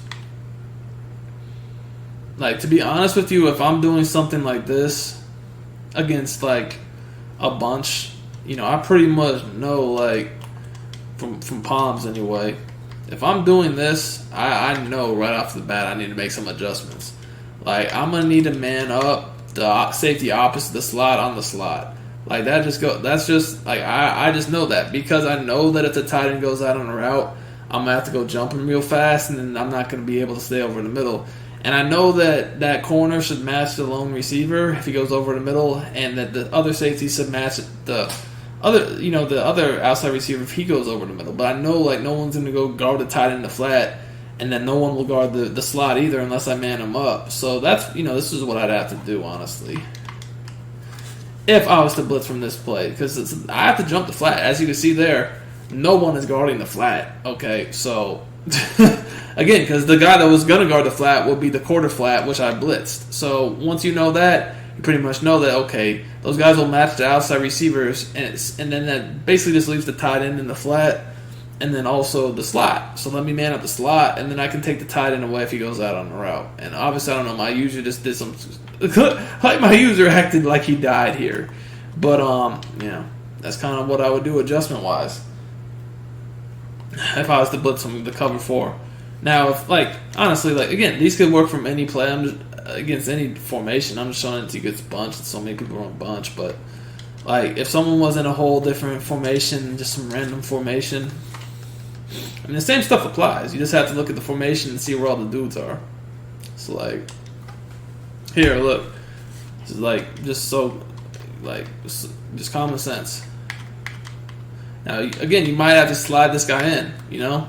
Like, simple stuff like this. You might have to slide the corners out. Depends upon the formation.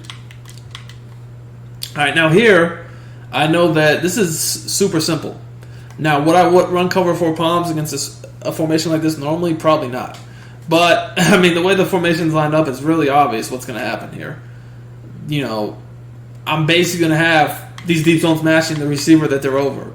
I mean, that just should go without saying. So, really, what do I need to do? I need to watch the running back if he goes out, and if he doesn't, let me just watch the middle of the field for any quick routes that happen to beat the guys that are supposed to be checking them. But here, for verticals, obviously that's not happening. Now, the one thing I forgot to mention is you always want to control the linebacker opposite the running back, and I didn't do that there. You always want to control the linebacker opposite the running back, so that's my mistake. Let me fix that.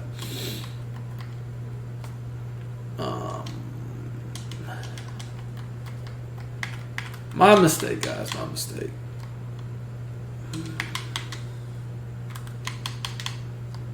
And the reason for that is that the guy, that's just going to make the blitz work, basically. Like I said, this guy's going to loop around a gap. This guy's going to loop around edge. So if you get him the linebacker opposite the running back, the blitz will always get by him. As y'all can see, just like that. And I mean, I know it looked dumb there, but guy, like, took the worst angle I've ever seen. Now, let's just say that they are in, like, quick slants, right? So this is a completely different concept. But, like, the same thing, again, all the same stuff applies. It's just, you know, you just got to use your head here. So here, again, the running back's not going out on the route. Hopefully this time our blitzer just acts like he knows what he's doing and doesn't just run right into everybody. But basically here, I know that even though those guys should be matching, that they might get beat right quick over the middle of the field. So what do I need to do? I need to watch out for that. If they want to throw to the flats, fine. Like, zippy-doo-dah. I know that my safeties aren't going to be dumb and just run to the flats to guard that. They're just going to stay more over the middle. And, you know, the corners eventually are just going to stop guarding the slants because of those flat routes. So when I see something like this, I know that I need to sit over the middle of the field to help out on those slants like I did here. And at the end of the day, I know they probably shouldn't have enough time to just be like, oh, the slants aren't open, let me throw it at a flat just sitting there. Where my deep zone's kind of chilling too. So, yeah. But like I said, I mean, I probably wouldn't run a cover for palms against anything against bunch anyways, right? I'd probably just go like against that. I'd just blitz under smoke, right? Like that should be the common sense. Or doubles even, just anything like that. I would probably just say, hey, you get under smoke. Press, shade up, pinch my D-line, crash them down, blitz my linebackers, move this guy in, contain. And, you know, I can lurk over here if I want, or I can just stay where I was. It doesn't really matter, but... Again, look, screaming. Obviously, anytime you're lurking over or hovering, whatever you want to call it, over the old lineman and do a little fake rush, you're going to get more pressure. That just should go without saying. Or I guess you would say faster pressure. But I don't feel like that's 100% necessary. Does it make any blitz better? Yeah. But from this, do I feel like you absolutely have to? Honestly, no. But if you want to be absolutely 100% sure, you scream. Like, you're going to scream regardless. But if you want to be 100% sure you're going to scream with it being clean, that will guarantee that. Unless they max protect and use some sort of IDing. But anyways, I just wanted to show you the blitz look against a couple different types of formation, just so you can see, like, yeah, everyone runs bunch, I know that. But just so you can see a spread, how you might have to change some things up a bit. Obviously, move the corner in because he's not lined up perfectly already. Like, that's, again, against spread formations, you will have to move that blitzing guy in. But it's not really that hard to do once you get the setup down. Anyways, what I want to show you next is the whole thing of using a safety. And this is what makes the blitz completely unblockable when someone's max protecting regardless of the formation. So I'll show you the bunch max protect first and a few others. So again, all it is press, and it can be done from any play. Press, pinch the D-line, pinch the linebackers, crash the D-line down. Now, contain. What you need is this corner in the slot on the contain, so if he's not in close, move him in, and you need both of the linebackers blitzing. So if you're picking a play where that's not already happening, you'll have to do it. But on a play like under smoke, everyone's already blitzing. That's nice.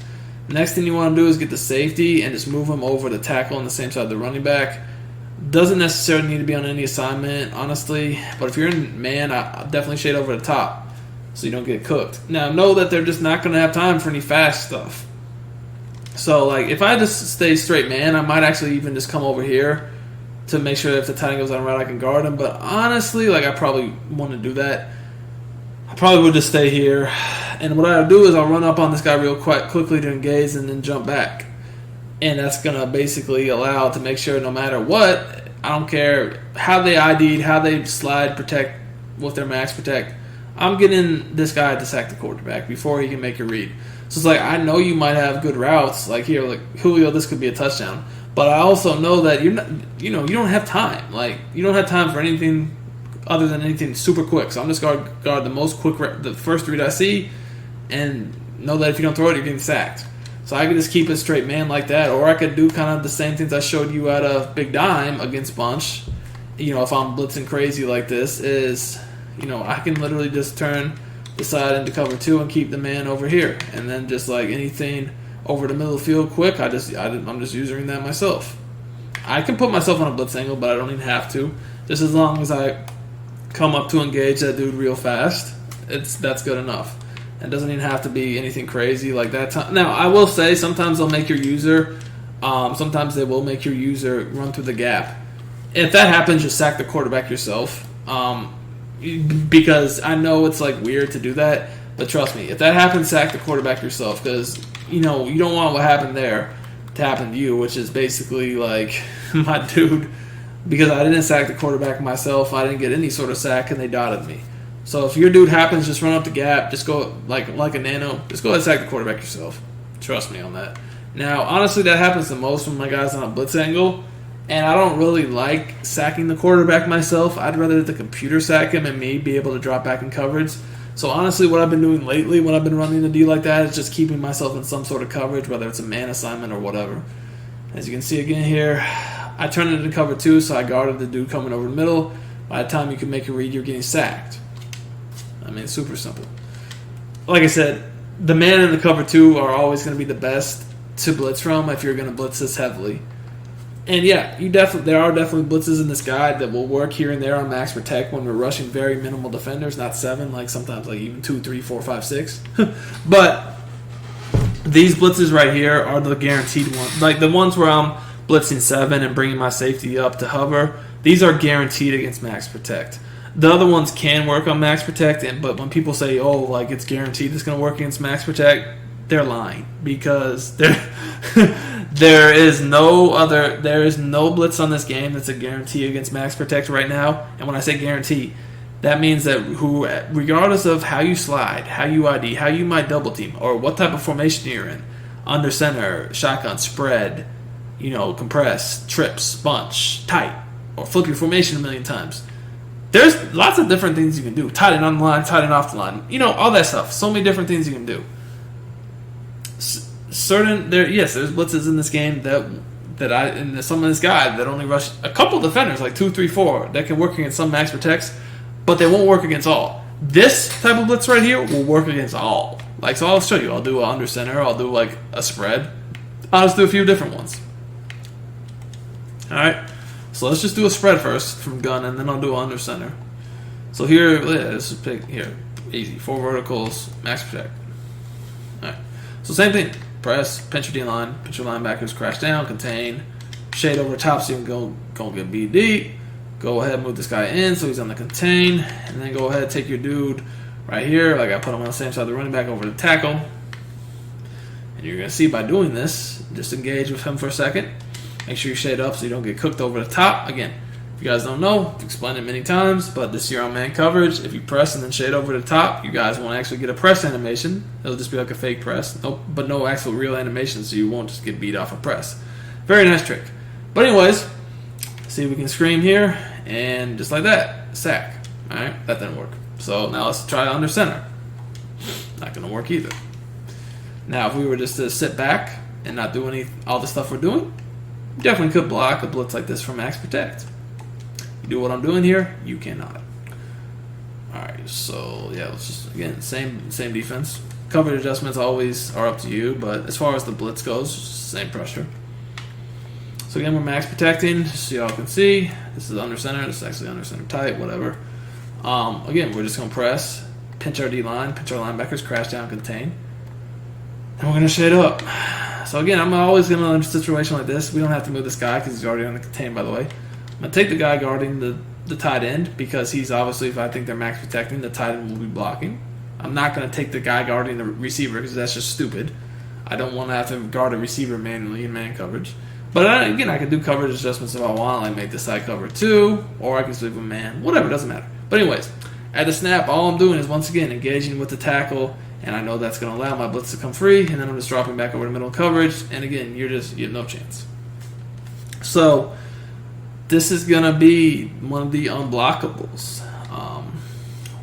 I guess maybe you could block this if like you max protected, and then you even did a motion block with the receiver too, so you only had 3 routes out. Maybe that would work, but I've seen people try similar things like that, and they still get sacked. So maybe it'll work, maybe it won't. But you don't know.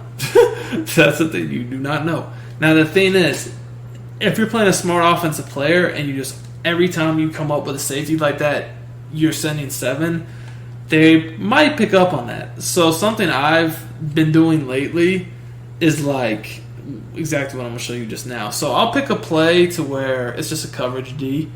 Maybe it's like cover 3 cloud. Maybe it's just cover 1 robber press. It's just something. It's just something that's a coverage D, right? And I'll give them that exact same look, right? Basically like this. So basically give them that same press. I'll come up. I'll be like, yeah, man. Bring my safety up in the box, all that. And what I'll end up doing is I'm gonna shade over the top. And then, like, if I'm on cover 1 robber, I know that if I'm doing this, if I'm doing this, it's because I've seen that they're kind of noticing that every time I bring the safety up, I'm just screaming at them. So what I'm going to do is I'm going to put 2 purples out, shade up, so that now the purples are clouds. So again, look, basically just press, pinch D-line, pinch linebackers, put these purples out, and then I shade up so that those purples, shade down then up, excuse me. So those purples are now clouds.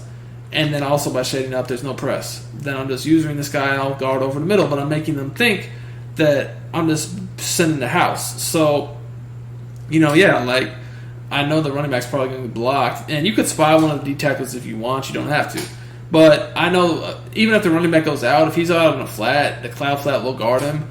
But if the running back goes out and I'm worried about him, I can guard him myself. But really why I'm doing this is so that I can just lurk the middle myself. So let's just take a look. It's like here I'm kind of just lurking the middle myself. And, obviously I know the biggest threat is Julio, so I would just always lurk him before anything. But yeah, like so this is a way you can kind of like mess with them. You see that they always are just assuming when you do this, you're sending a 7-man. Do this a few times, and they'll be pretty confused. So I mean, there's other plays you can do that from too. It's just cover one Robert press is a real safe one, easy way to do it. It's a good way to mix in a nice man coverage D. But I mean, he would definitely do others. I mean, you could literally pick whatever play you want in here, and just depending upon the formation, you might have to change it up a little bit. But hey, like you could even just pick cover 2. I mean, and this obviously you'd have to change this up, right? But yeah, sure, you could pick a cover 2. Look, so if you want to pick cover 2, right? You want to come up with your safety. I mean, you can change cover 2 up, no problem. Look, you can go ahead and make that guy in the deep half, put this guy in his little flat. You could go ahead, do some, put this guy in a deep inside third, spy D tackle. There's lots of stuff you can do, and then we're kind of just free roaming with this guy. Lots of stuff you can do. Okay, you can even man up, LB. I'm sorry, man up. I didn't mean to say LB.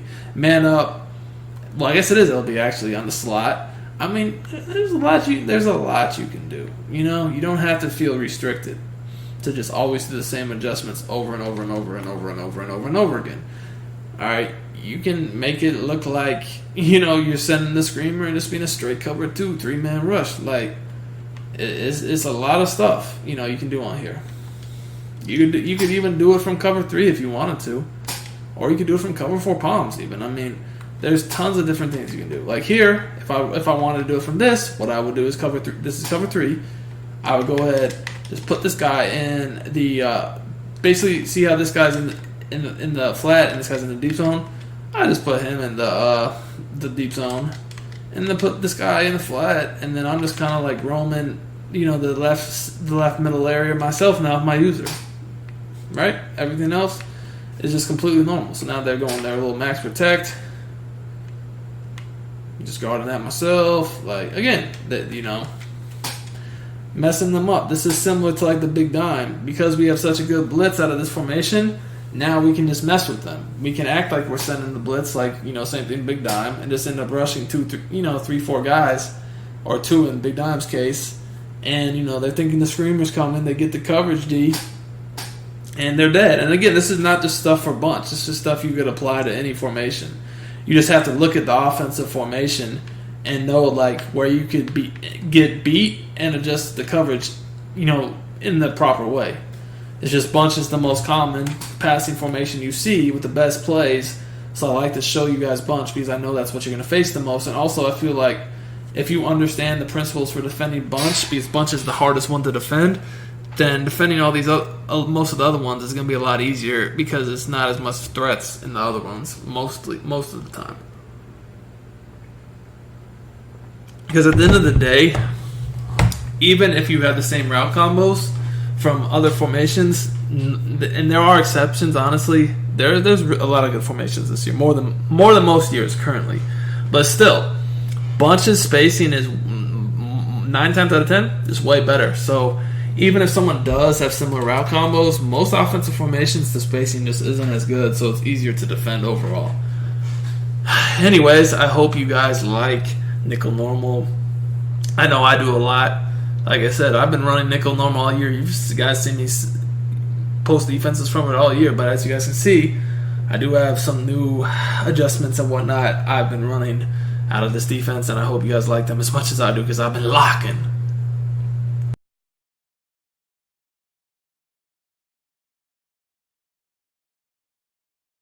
So guys, like I said, I have a few updated ways I've been running the 3-4 bear. This way is going to be a strictly max protect screamer. This is something to use in passing situations. I wouldn't really run it if you think they might be running the ball, and it's only really for people who definitely like to max protect. Because with the 3-4 bear, you can get pressure, not blitzing quite as many guys. So unless you're pretty sure they're going to max protect, I probably want to do this. But the pinch bug 0, what I'm about to show you, is absurd in these types of situations. So, we got our common max protect type of players, right? What do we want to do? Well, I'm actually running this flipped, and I'm always going to control this safety in the box right here. I'm going to press, and blitz all my linebackers, contain. And if I'm going to stay in the man, I will shade over the top. But I'm going to go over some things I'll do from different formations, and I'm going to put my guy right in this left A gap. Now, if it's a formation like bunch, I could leave it as man, but I could definitely turn it into cover 2 on the bunch side, knowing that they're not really going to have much time to get anything open here. So then I can just watch the middle of the field myself. And I could even maybe shade inside if I wanted that player, over there on the left to get a little bit better position if they send him over the middle with the lone receiver. But as y'all can see here, this is absolutely going to kill max protect bunch. There's not much, better defense, I would say, as far as the blitz goes against a not even max protect bunch, but just max protect period. This absolutely screams from. So from this D, I like to have my 2 outside linebackers as the fastest players blitzing wise. Obviously I don't really have that here because I have Sean Lee in, who kind of sucks, but it's not that big of a deal. Also, the guy that I'm using should be your fastest safety. So again, it's pinch bug 0. And I will show it against some other formations. So say they were like in trips tight end or whatever. So again, all I'm doing is I'm taking, here what I would do is, because this is trips, I would take the guy that's on the tight end, blitz all my linebackers, contain, shade over the top, and then I would just stay over this guy like right here. And if they do happen to, go ahead and send everyone out on a route, I would have to go guard the right side of the field myself. But if they max protect, then I can just kind of just chill over the middle. But that's what I'm saying. I don't really use this unless they're heavy max protect guy, because, obviously I don't want to get caught in a situation where I have to guard 2 people on one side of the field with my user. But say I did, then I just have to, know that they're going to have to make a quick read. And what I would do is I probably would, in a formation like this, I probably wouldn't get so aggressive coming in the gap. I'd probably just stand over this guy, and if they do max protect, I'd fake rush. But basically, if 2 people went out, I'd guard the tight end first and then kind of go on the running back late. Because I know that as long as they don't hit me over the top of the tight end, that I can just come down and tackle the running back. Well, let's say that they did actually end up max protecting from a formation like this to where I don't want to just get in the gap. So obviously, what I would do in that case is I would just run up like that and then back. Basically I'd take a step or 2 forward running up, and then I'd back up in coverage, because that's going to allow the guy to just come off that edge untouched. So that by running up like that, as you all can see, bam, and I can drop back over the middle. Now again, if it's a formation I'm just going through a few different examples, like a formation where they can't even max protect, like tight, for instance, with the pinch bug 0. I mean, yes, they could technically, some formations, you could max protect, but it's not going to be the same, because it's going to be they have the tight end and running back on the same side. Again, I'm probably just going to get on similar to what I did against trips, because this is not like bunch where you can max protect and have the running back opposite the tight end. I'm just going to get over this guy, and if they do max protect, fine. I'll do the same thing I did last time, come up a step and then drop back, so I know I'm getting the pressure. But then if they don't, I'll just have to stay with the tight end. If they just block the running back, then I'll guard the tight end. But if they happen to send both on a route, it's I have to stay with the tight end to make sure he doesn't beat me deep. And if they throw the running back, just come up and get him myself. But here it's just the tight end, because the running back block, we're screaming. So this is a very good blitz, as y'all can see, because in passing situations, it's pretty much unblockable. Regardless, here I got B-gap pressure with the edge. So, this is an aggressive defense. Like I said, I do have the other video showing you how you can rush even less people. That's way, way, way more of a passive type blitz from this formation that works really well. But I mean, and that's just the cover 2 invert and the man version. But this is just the absolute 7-man screamer when you know they're bringing a pass at them. Like this is the 3rd and 4th and long D when you know they're passing. I would not run this against.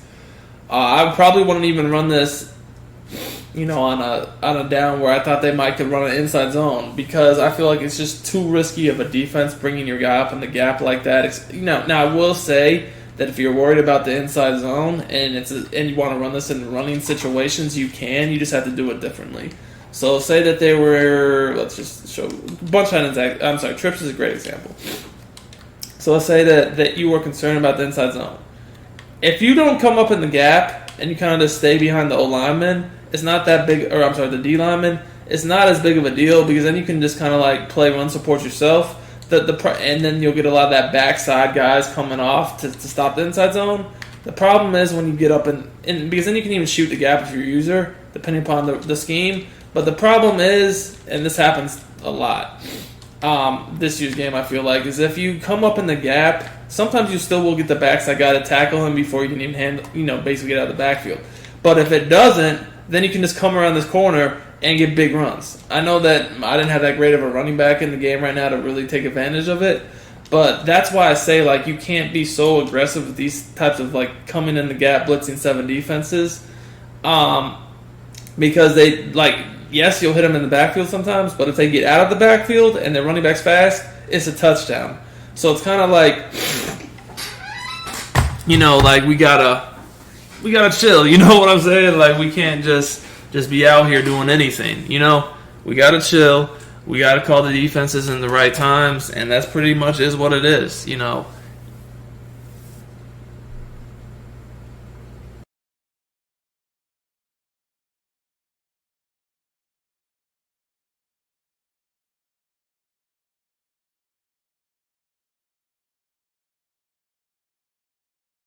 What's up, guys? Duke here. I want to show you guys a tip in this video that will allow you to beat max protect only rushing 2 to 3 defenders if you wish. So, I've actually found you can do this from a few different formations so far. The first one I want to show you is the 3-4 bear flipped, and the play is the cover 2 invert. So again, we're just going to come out in 3-4 bear cover 2 invert and flip it at the play call screen. The reason why I want to show you this one is because it's probably the easiest one I found that I can set up for you guys real quick and easy. So if you don't have fast adjustments, you'll be fine. Some of the others have a little bit more steps, but have a little bit better coverage. So we'll get to those soon. 3-4 bear is the easiest one to set up, I think, but the coverage is the weakest on it because 3-4 bear just I don't know. The plays, the coverage aren't the best, but because we're rushing a few defenders here, it's all right. The reason why the splits is so easy is all you have to do is literally just splits the linebacker on the left of the screen, which is Khalil Mack, QB contain. Now, one thing I've found, on this year's game is that the running back's on the same side as the way your blitz is coming. If you just man up the running back and kind of just stand in the gap like I'm doing here, that's going to make the running back step up into the pocket. So that's an easy way to allow your blitzes to come free, even when the running back is on the same side as where your blitz is coming from. And, I've done other assignments too this year, like I've done spies and blitzes and whatnot, and they all work pretty well, like all 3 of them. But I found like the running back definitely steps up in the pocket the most if you just man them up. So this is just rushing 5. You can change the pre-coverage passes however you want. I do want to show you how to rush 2 or 3 after this. I just wanted to show you this quickly first. So again, I'm just gonna basically stand here holding the left trigger if I'm on PlayStation. I'm sorry, left trigger on Xbox, L2 on PlayStation until the ball snap, and you can see he just kind of runs right by him because the guy stepped up into the pocket and we were able to get the sack. So definitely pay attention to all the little nuances because if you don't man him up or whatever, you don't distract him, he's just gonna pick him up off the edge and it's not gonna work. So you can see here that this was legitimately max protect bunch, which is the best, most popular max protect. We got killed. Now personnel wise is pretty simple. Let me show you here. So the 2 things you need to be most concerned with is this rusher right here, Khalil Mack. He's always coming free, so make sure that's your best pass rusher. And then this safety is our user, so make sure he's your best defensive back, speed and height wise to user. User and defensive back safeties is better this year because they get better animations than linebackers. As we all know, they tone down the linebacker animations this year. Now, if you're going to do the extra steps, and put linemen into zones and coverage or whatnot, you could go ahead and make sure they're fast, or even put some linebackers in if you want those spots. Alright, so let's say you want to rush less guys. So it's going to be the same thing. We're just going to baseline, put the linebacker on the left, screen and contain, and just put our user right here, manned up, so he steps up in the pocket. But like, I could shade down, shade up to get clouds, and then like, put this guy in like a hard flat if they're hitting me with a hard, like a flat corner combo, spy this guy, and then this would only be rushing 3. And as you can see, it's still going to come right in, okay? And then as far as my user responsibilities on this play, mostly I'm going to be having to defend like the seam on the left side of the screen, and then also like if there was a flat or something on the sideline on the left, that would be me too. But again, you can see just rushing 3, he still came around. Now, you could even, like I said, you could even rush 2. I don't know, like, personally how often I do that, because if they do run the ball, I feel like rushing 2 is pushing it. But say they weren't really running, and you wanted to rush less guys, you could like even put this guy in like a hard flat, or just something going to the left of the screen, or something like this. You could do that. So now we have less assignments ourselves to even worry about. So you could definitely do that. So here we go again, just like this. And now this would give us more flexibility because there's a hook zone on the left, so I don't have to cover quite as much on the left side of the screen myself. As you can see, it still works. So like I said, I've actually found this from other formations over the past week and a half, but I felt like this one is the easiest one to set up, so it's the one I wanted to show first. But I found some other formations that have better coverage that you can do this from, so we'll be looking at those in the near future. But I hope you guys enjoy this. Very easy blitz to set up that even beats max, protect, rushing, very minimal defenders. Like I said, we are grinding this year on sportsgamers.com for M20. We're going to have all the best content for you guys, bar none. Hope you all are enjoying.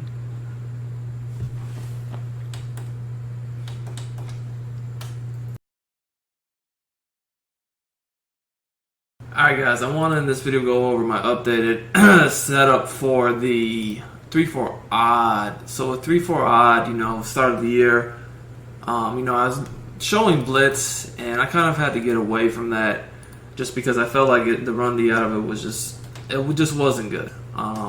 It was pretty good against shotgun, but against anything else it was just having problems. And even against shotgun, I feel like it was, you could stop him in the backfield a lot, but then sometimes it just randomly pop off. So I had to kind of adjust what I was doing, and that's what I'm going to show you in this video. So, what I'm doing now is more, it can defend the run pretty solidly. I mean, it's not the best, but it's, definitely way better run defense than before. But it is pretty solid run defense. Now, is it like my go-to run stopper? No. But it will stop shotgun runs well, and you can feel confident of under center runs too. It does a good job against most under center runs. Now, do you have to be worried about the pitch? Yeah. Like, you have to be worried about the pitch and the stretch, especially the outside runs are what can give it problems, but it's way better than before. And if you have decent stick, I feel like you can definitely use what I'm about to show y'all pretty easily with the 3-4 odd. So my 3 audibles are going to be the 3 plays I really run this out of are pinch bug 0, the cover 2 blitzes, pinch dog 2 press, and then the cover 4 quarters. So those are going to be my main audibles, but I honestly, the one I use the most by far is pinch bug 0. The reason for this is, guys, like, man coverage this year is improved, and zone coverage this year is trash. And that's to put it nicely. Zone coverage is just not good this year. Yes, it's, usable here and there, but I just like man coverage way better. I feel like I can adjust from it way better. So what do?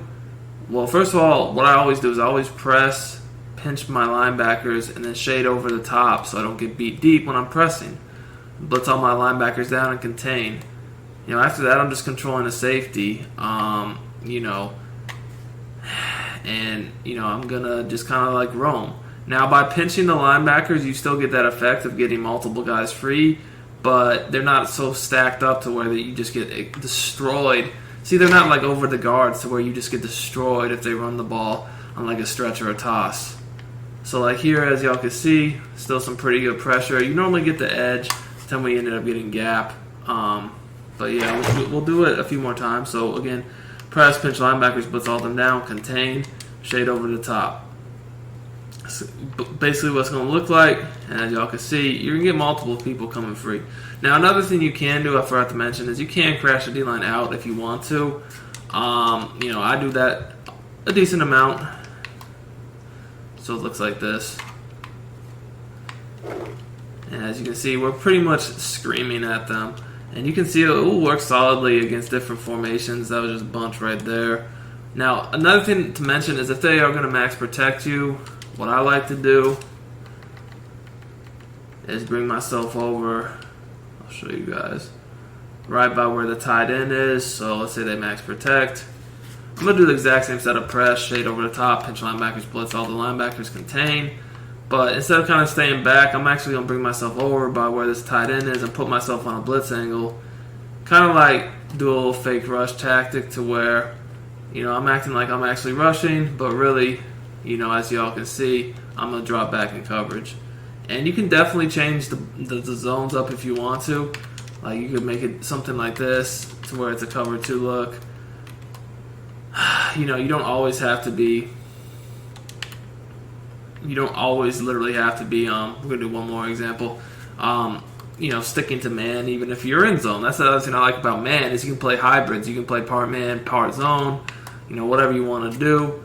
It works good. Like it definitely does. As y'all can see, if I'm anticipating max protect, I like to go with a little fake rush tactic because then the O-line thinks I'm a blitzer, even though I'm just basically engaging and dropping back, as you can see here over the middle. When I do something like this to where I have one side of the field man, one zone, if people from the zone side come over the middle, that's my responsibility. But basically, if I'm thinking max protect by engaging and then dropping back, they'll think I'm a blitzer when I'm really not. So I'll still get 2 guys free. Sometimes it'll be dual edge, sometimes it'll be gap and a gap. It just really honestly depends. It's never the same. I feel like that's what's good about the blitz is, it can come from different people against different protections. I feel like it's pretty solid against run pass option because everyone's manned up. So if I can find one of those real quickly, like a run pass bubble screen. So again, same setup. Now the one thing I'll say is if they're doing run pass options on you guys, you're probably going to want to move the guy up that's on the guy running the run pass option, like into the boxes. If he's too far back, they can still throw it. But if he's over here, he's going to do it pretty good. The other thing that helps with the run pass option is if you pass commit. If you don't pass commit, it still does a pretty good job when it's in man, but every once in a while can get confused. But if you do pass commit, he's going to play pretty good as he does there. So pass commit will help with that too. Obviously, if you pass commit, you're going to have to pay more attention to the run yourself. But it's definitely something worth noting. But yeah, the same setup applies to other plays to cover 4 to cover 2. Like I said, I'm more of a man guy at this point right now because zone is just, in my opinion, complete garbage. But I still do. Now, with that said, do I still mix in zone? Yes. But I've gone from more of a zone guy while mixing in man to more of a man guy mixing in zone, if that makes sense. I just do not like the way zone is playing right now. So anyways, because if you're in zone, though, the thing is you might need a baseline and press, get your linebackers the right way. Pinch, contain, blitz all them down. You can crash line out, like I said, if you want. Again, that's kind of what's up to you. And then, tweak the zones out. Like right here, if we're going to be on the safety, we might go ahead and put that guy in a deep half. And then if anyone goes in the flats, that's us. So I'm going to go ahead and block the running back. Just wanted to show y'all a little bit under center stuff. And you all can see it screams fast. So the thing is, even though we might be giving up dots here and there, they're going to have to make such quick decisions while throwing the ball that it's not a big deal. Like, we don't mind letting them hit us with a dot here and there because we know that all it takes is one big sack, one pick, and it's it's a wrap. Here's Deuce Close, just so I can show y'all some more examples real quick. So this is cover 4 quarters. And something like this, you have to worry about the stretch, obviously, and then the out routes in the corners. You can see, screaming, that was dual edge, I believe. So like I said, it comes differently against every formation. Every blocking scheme, but you just know you're going to be confident that it's coming. You know what I'm saying? It's definitely coming. Bam. Just look how fast this is. Let's go. Hike 1, 2. So about the second half, 2 seconds, you're getting sacked. So anyways, I definitely like this way better. I feel like the blitz is very solid this way, just as good as if you show blitz, and the run D's a little bit tighter for me, just to show y'all what I'm talking about. Let's do some sort of, let's find something we can run. Yeah, let's do this. So against now, if they're doing RPOs, like I said, I definitely recommend doing man, because that will play it way better. So here, this is a stretch. I'm going to be on the safety. And as y'all can see, you have to have a little bit of stick. But it's not, the run D is pretty solid. Like I said, you have to feel comfortable making plays basically one-on-one with a safety. But I feel like it's a lot better than it was. Now, like I said, if they have arm bars and jukeboxes and all that, you're going to have to be careful. You might want to go the more conservative route, which is just playing the cover 4 run defense I posted, which we could easily do, right? Easily do just like this, way more conservative, as y'all can see, but it works. It's not going to be as many guys shooting in the backfield, again, because it's more conservative, and you're not going to get as much pressure because we're not really blitzing anybody. But as far as, you just got to be smart. If someone likes to run in certain situations, maybe you get them first down, they like to run, play cover 4, in the passing situation, start to bring the hounds. But it's now good. I feel like now with the little adjustments I've shown you, without having to show blitz, it's solid enough run D to where you can use it in a lot more situations. Now, someone was literally coming out just stretching my life away. I probably wouldn't run this. I would probably run just the standard run D, maybe my little nickel under smoke, or something that's more suited to that. But now I do feel like this can be used a lot more liberally and not have to worry about getting killed by those outside runs. So I hope y'all like my updated scheme. Like I said, even though I have all those audibles set, I'm definitely recommending and feel more comfortable basing it out of the man, mixing in man zone combos from the man, and then you can mix in the zones, and the zones are honestly more effective to use if you think they're doing a lot of outside runs. So I do feel like the cover 0 blitz against outside runs is like either they're getting killed in the backfield or they might get a good gain. But the cover 4 and the cover 2 is more safe. You might not hit in the backfield as much, but you probably won't be as susceptible to the big plays. Anyways, hope y'all like my scheme. We'll see y'all later with some more.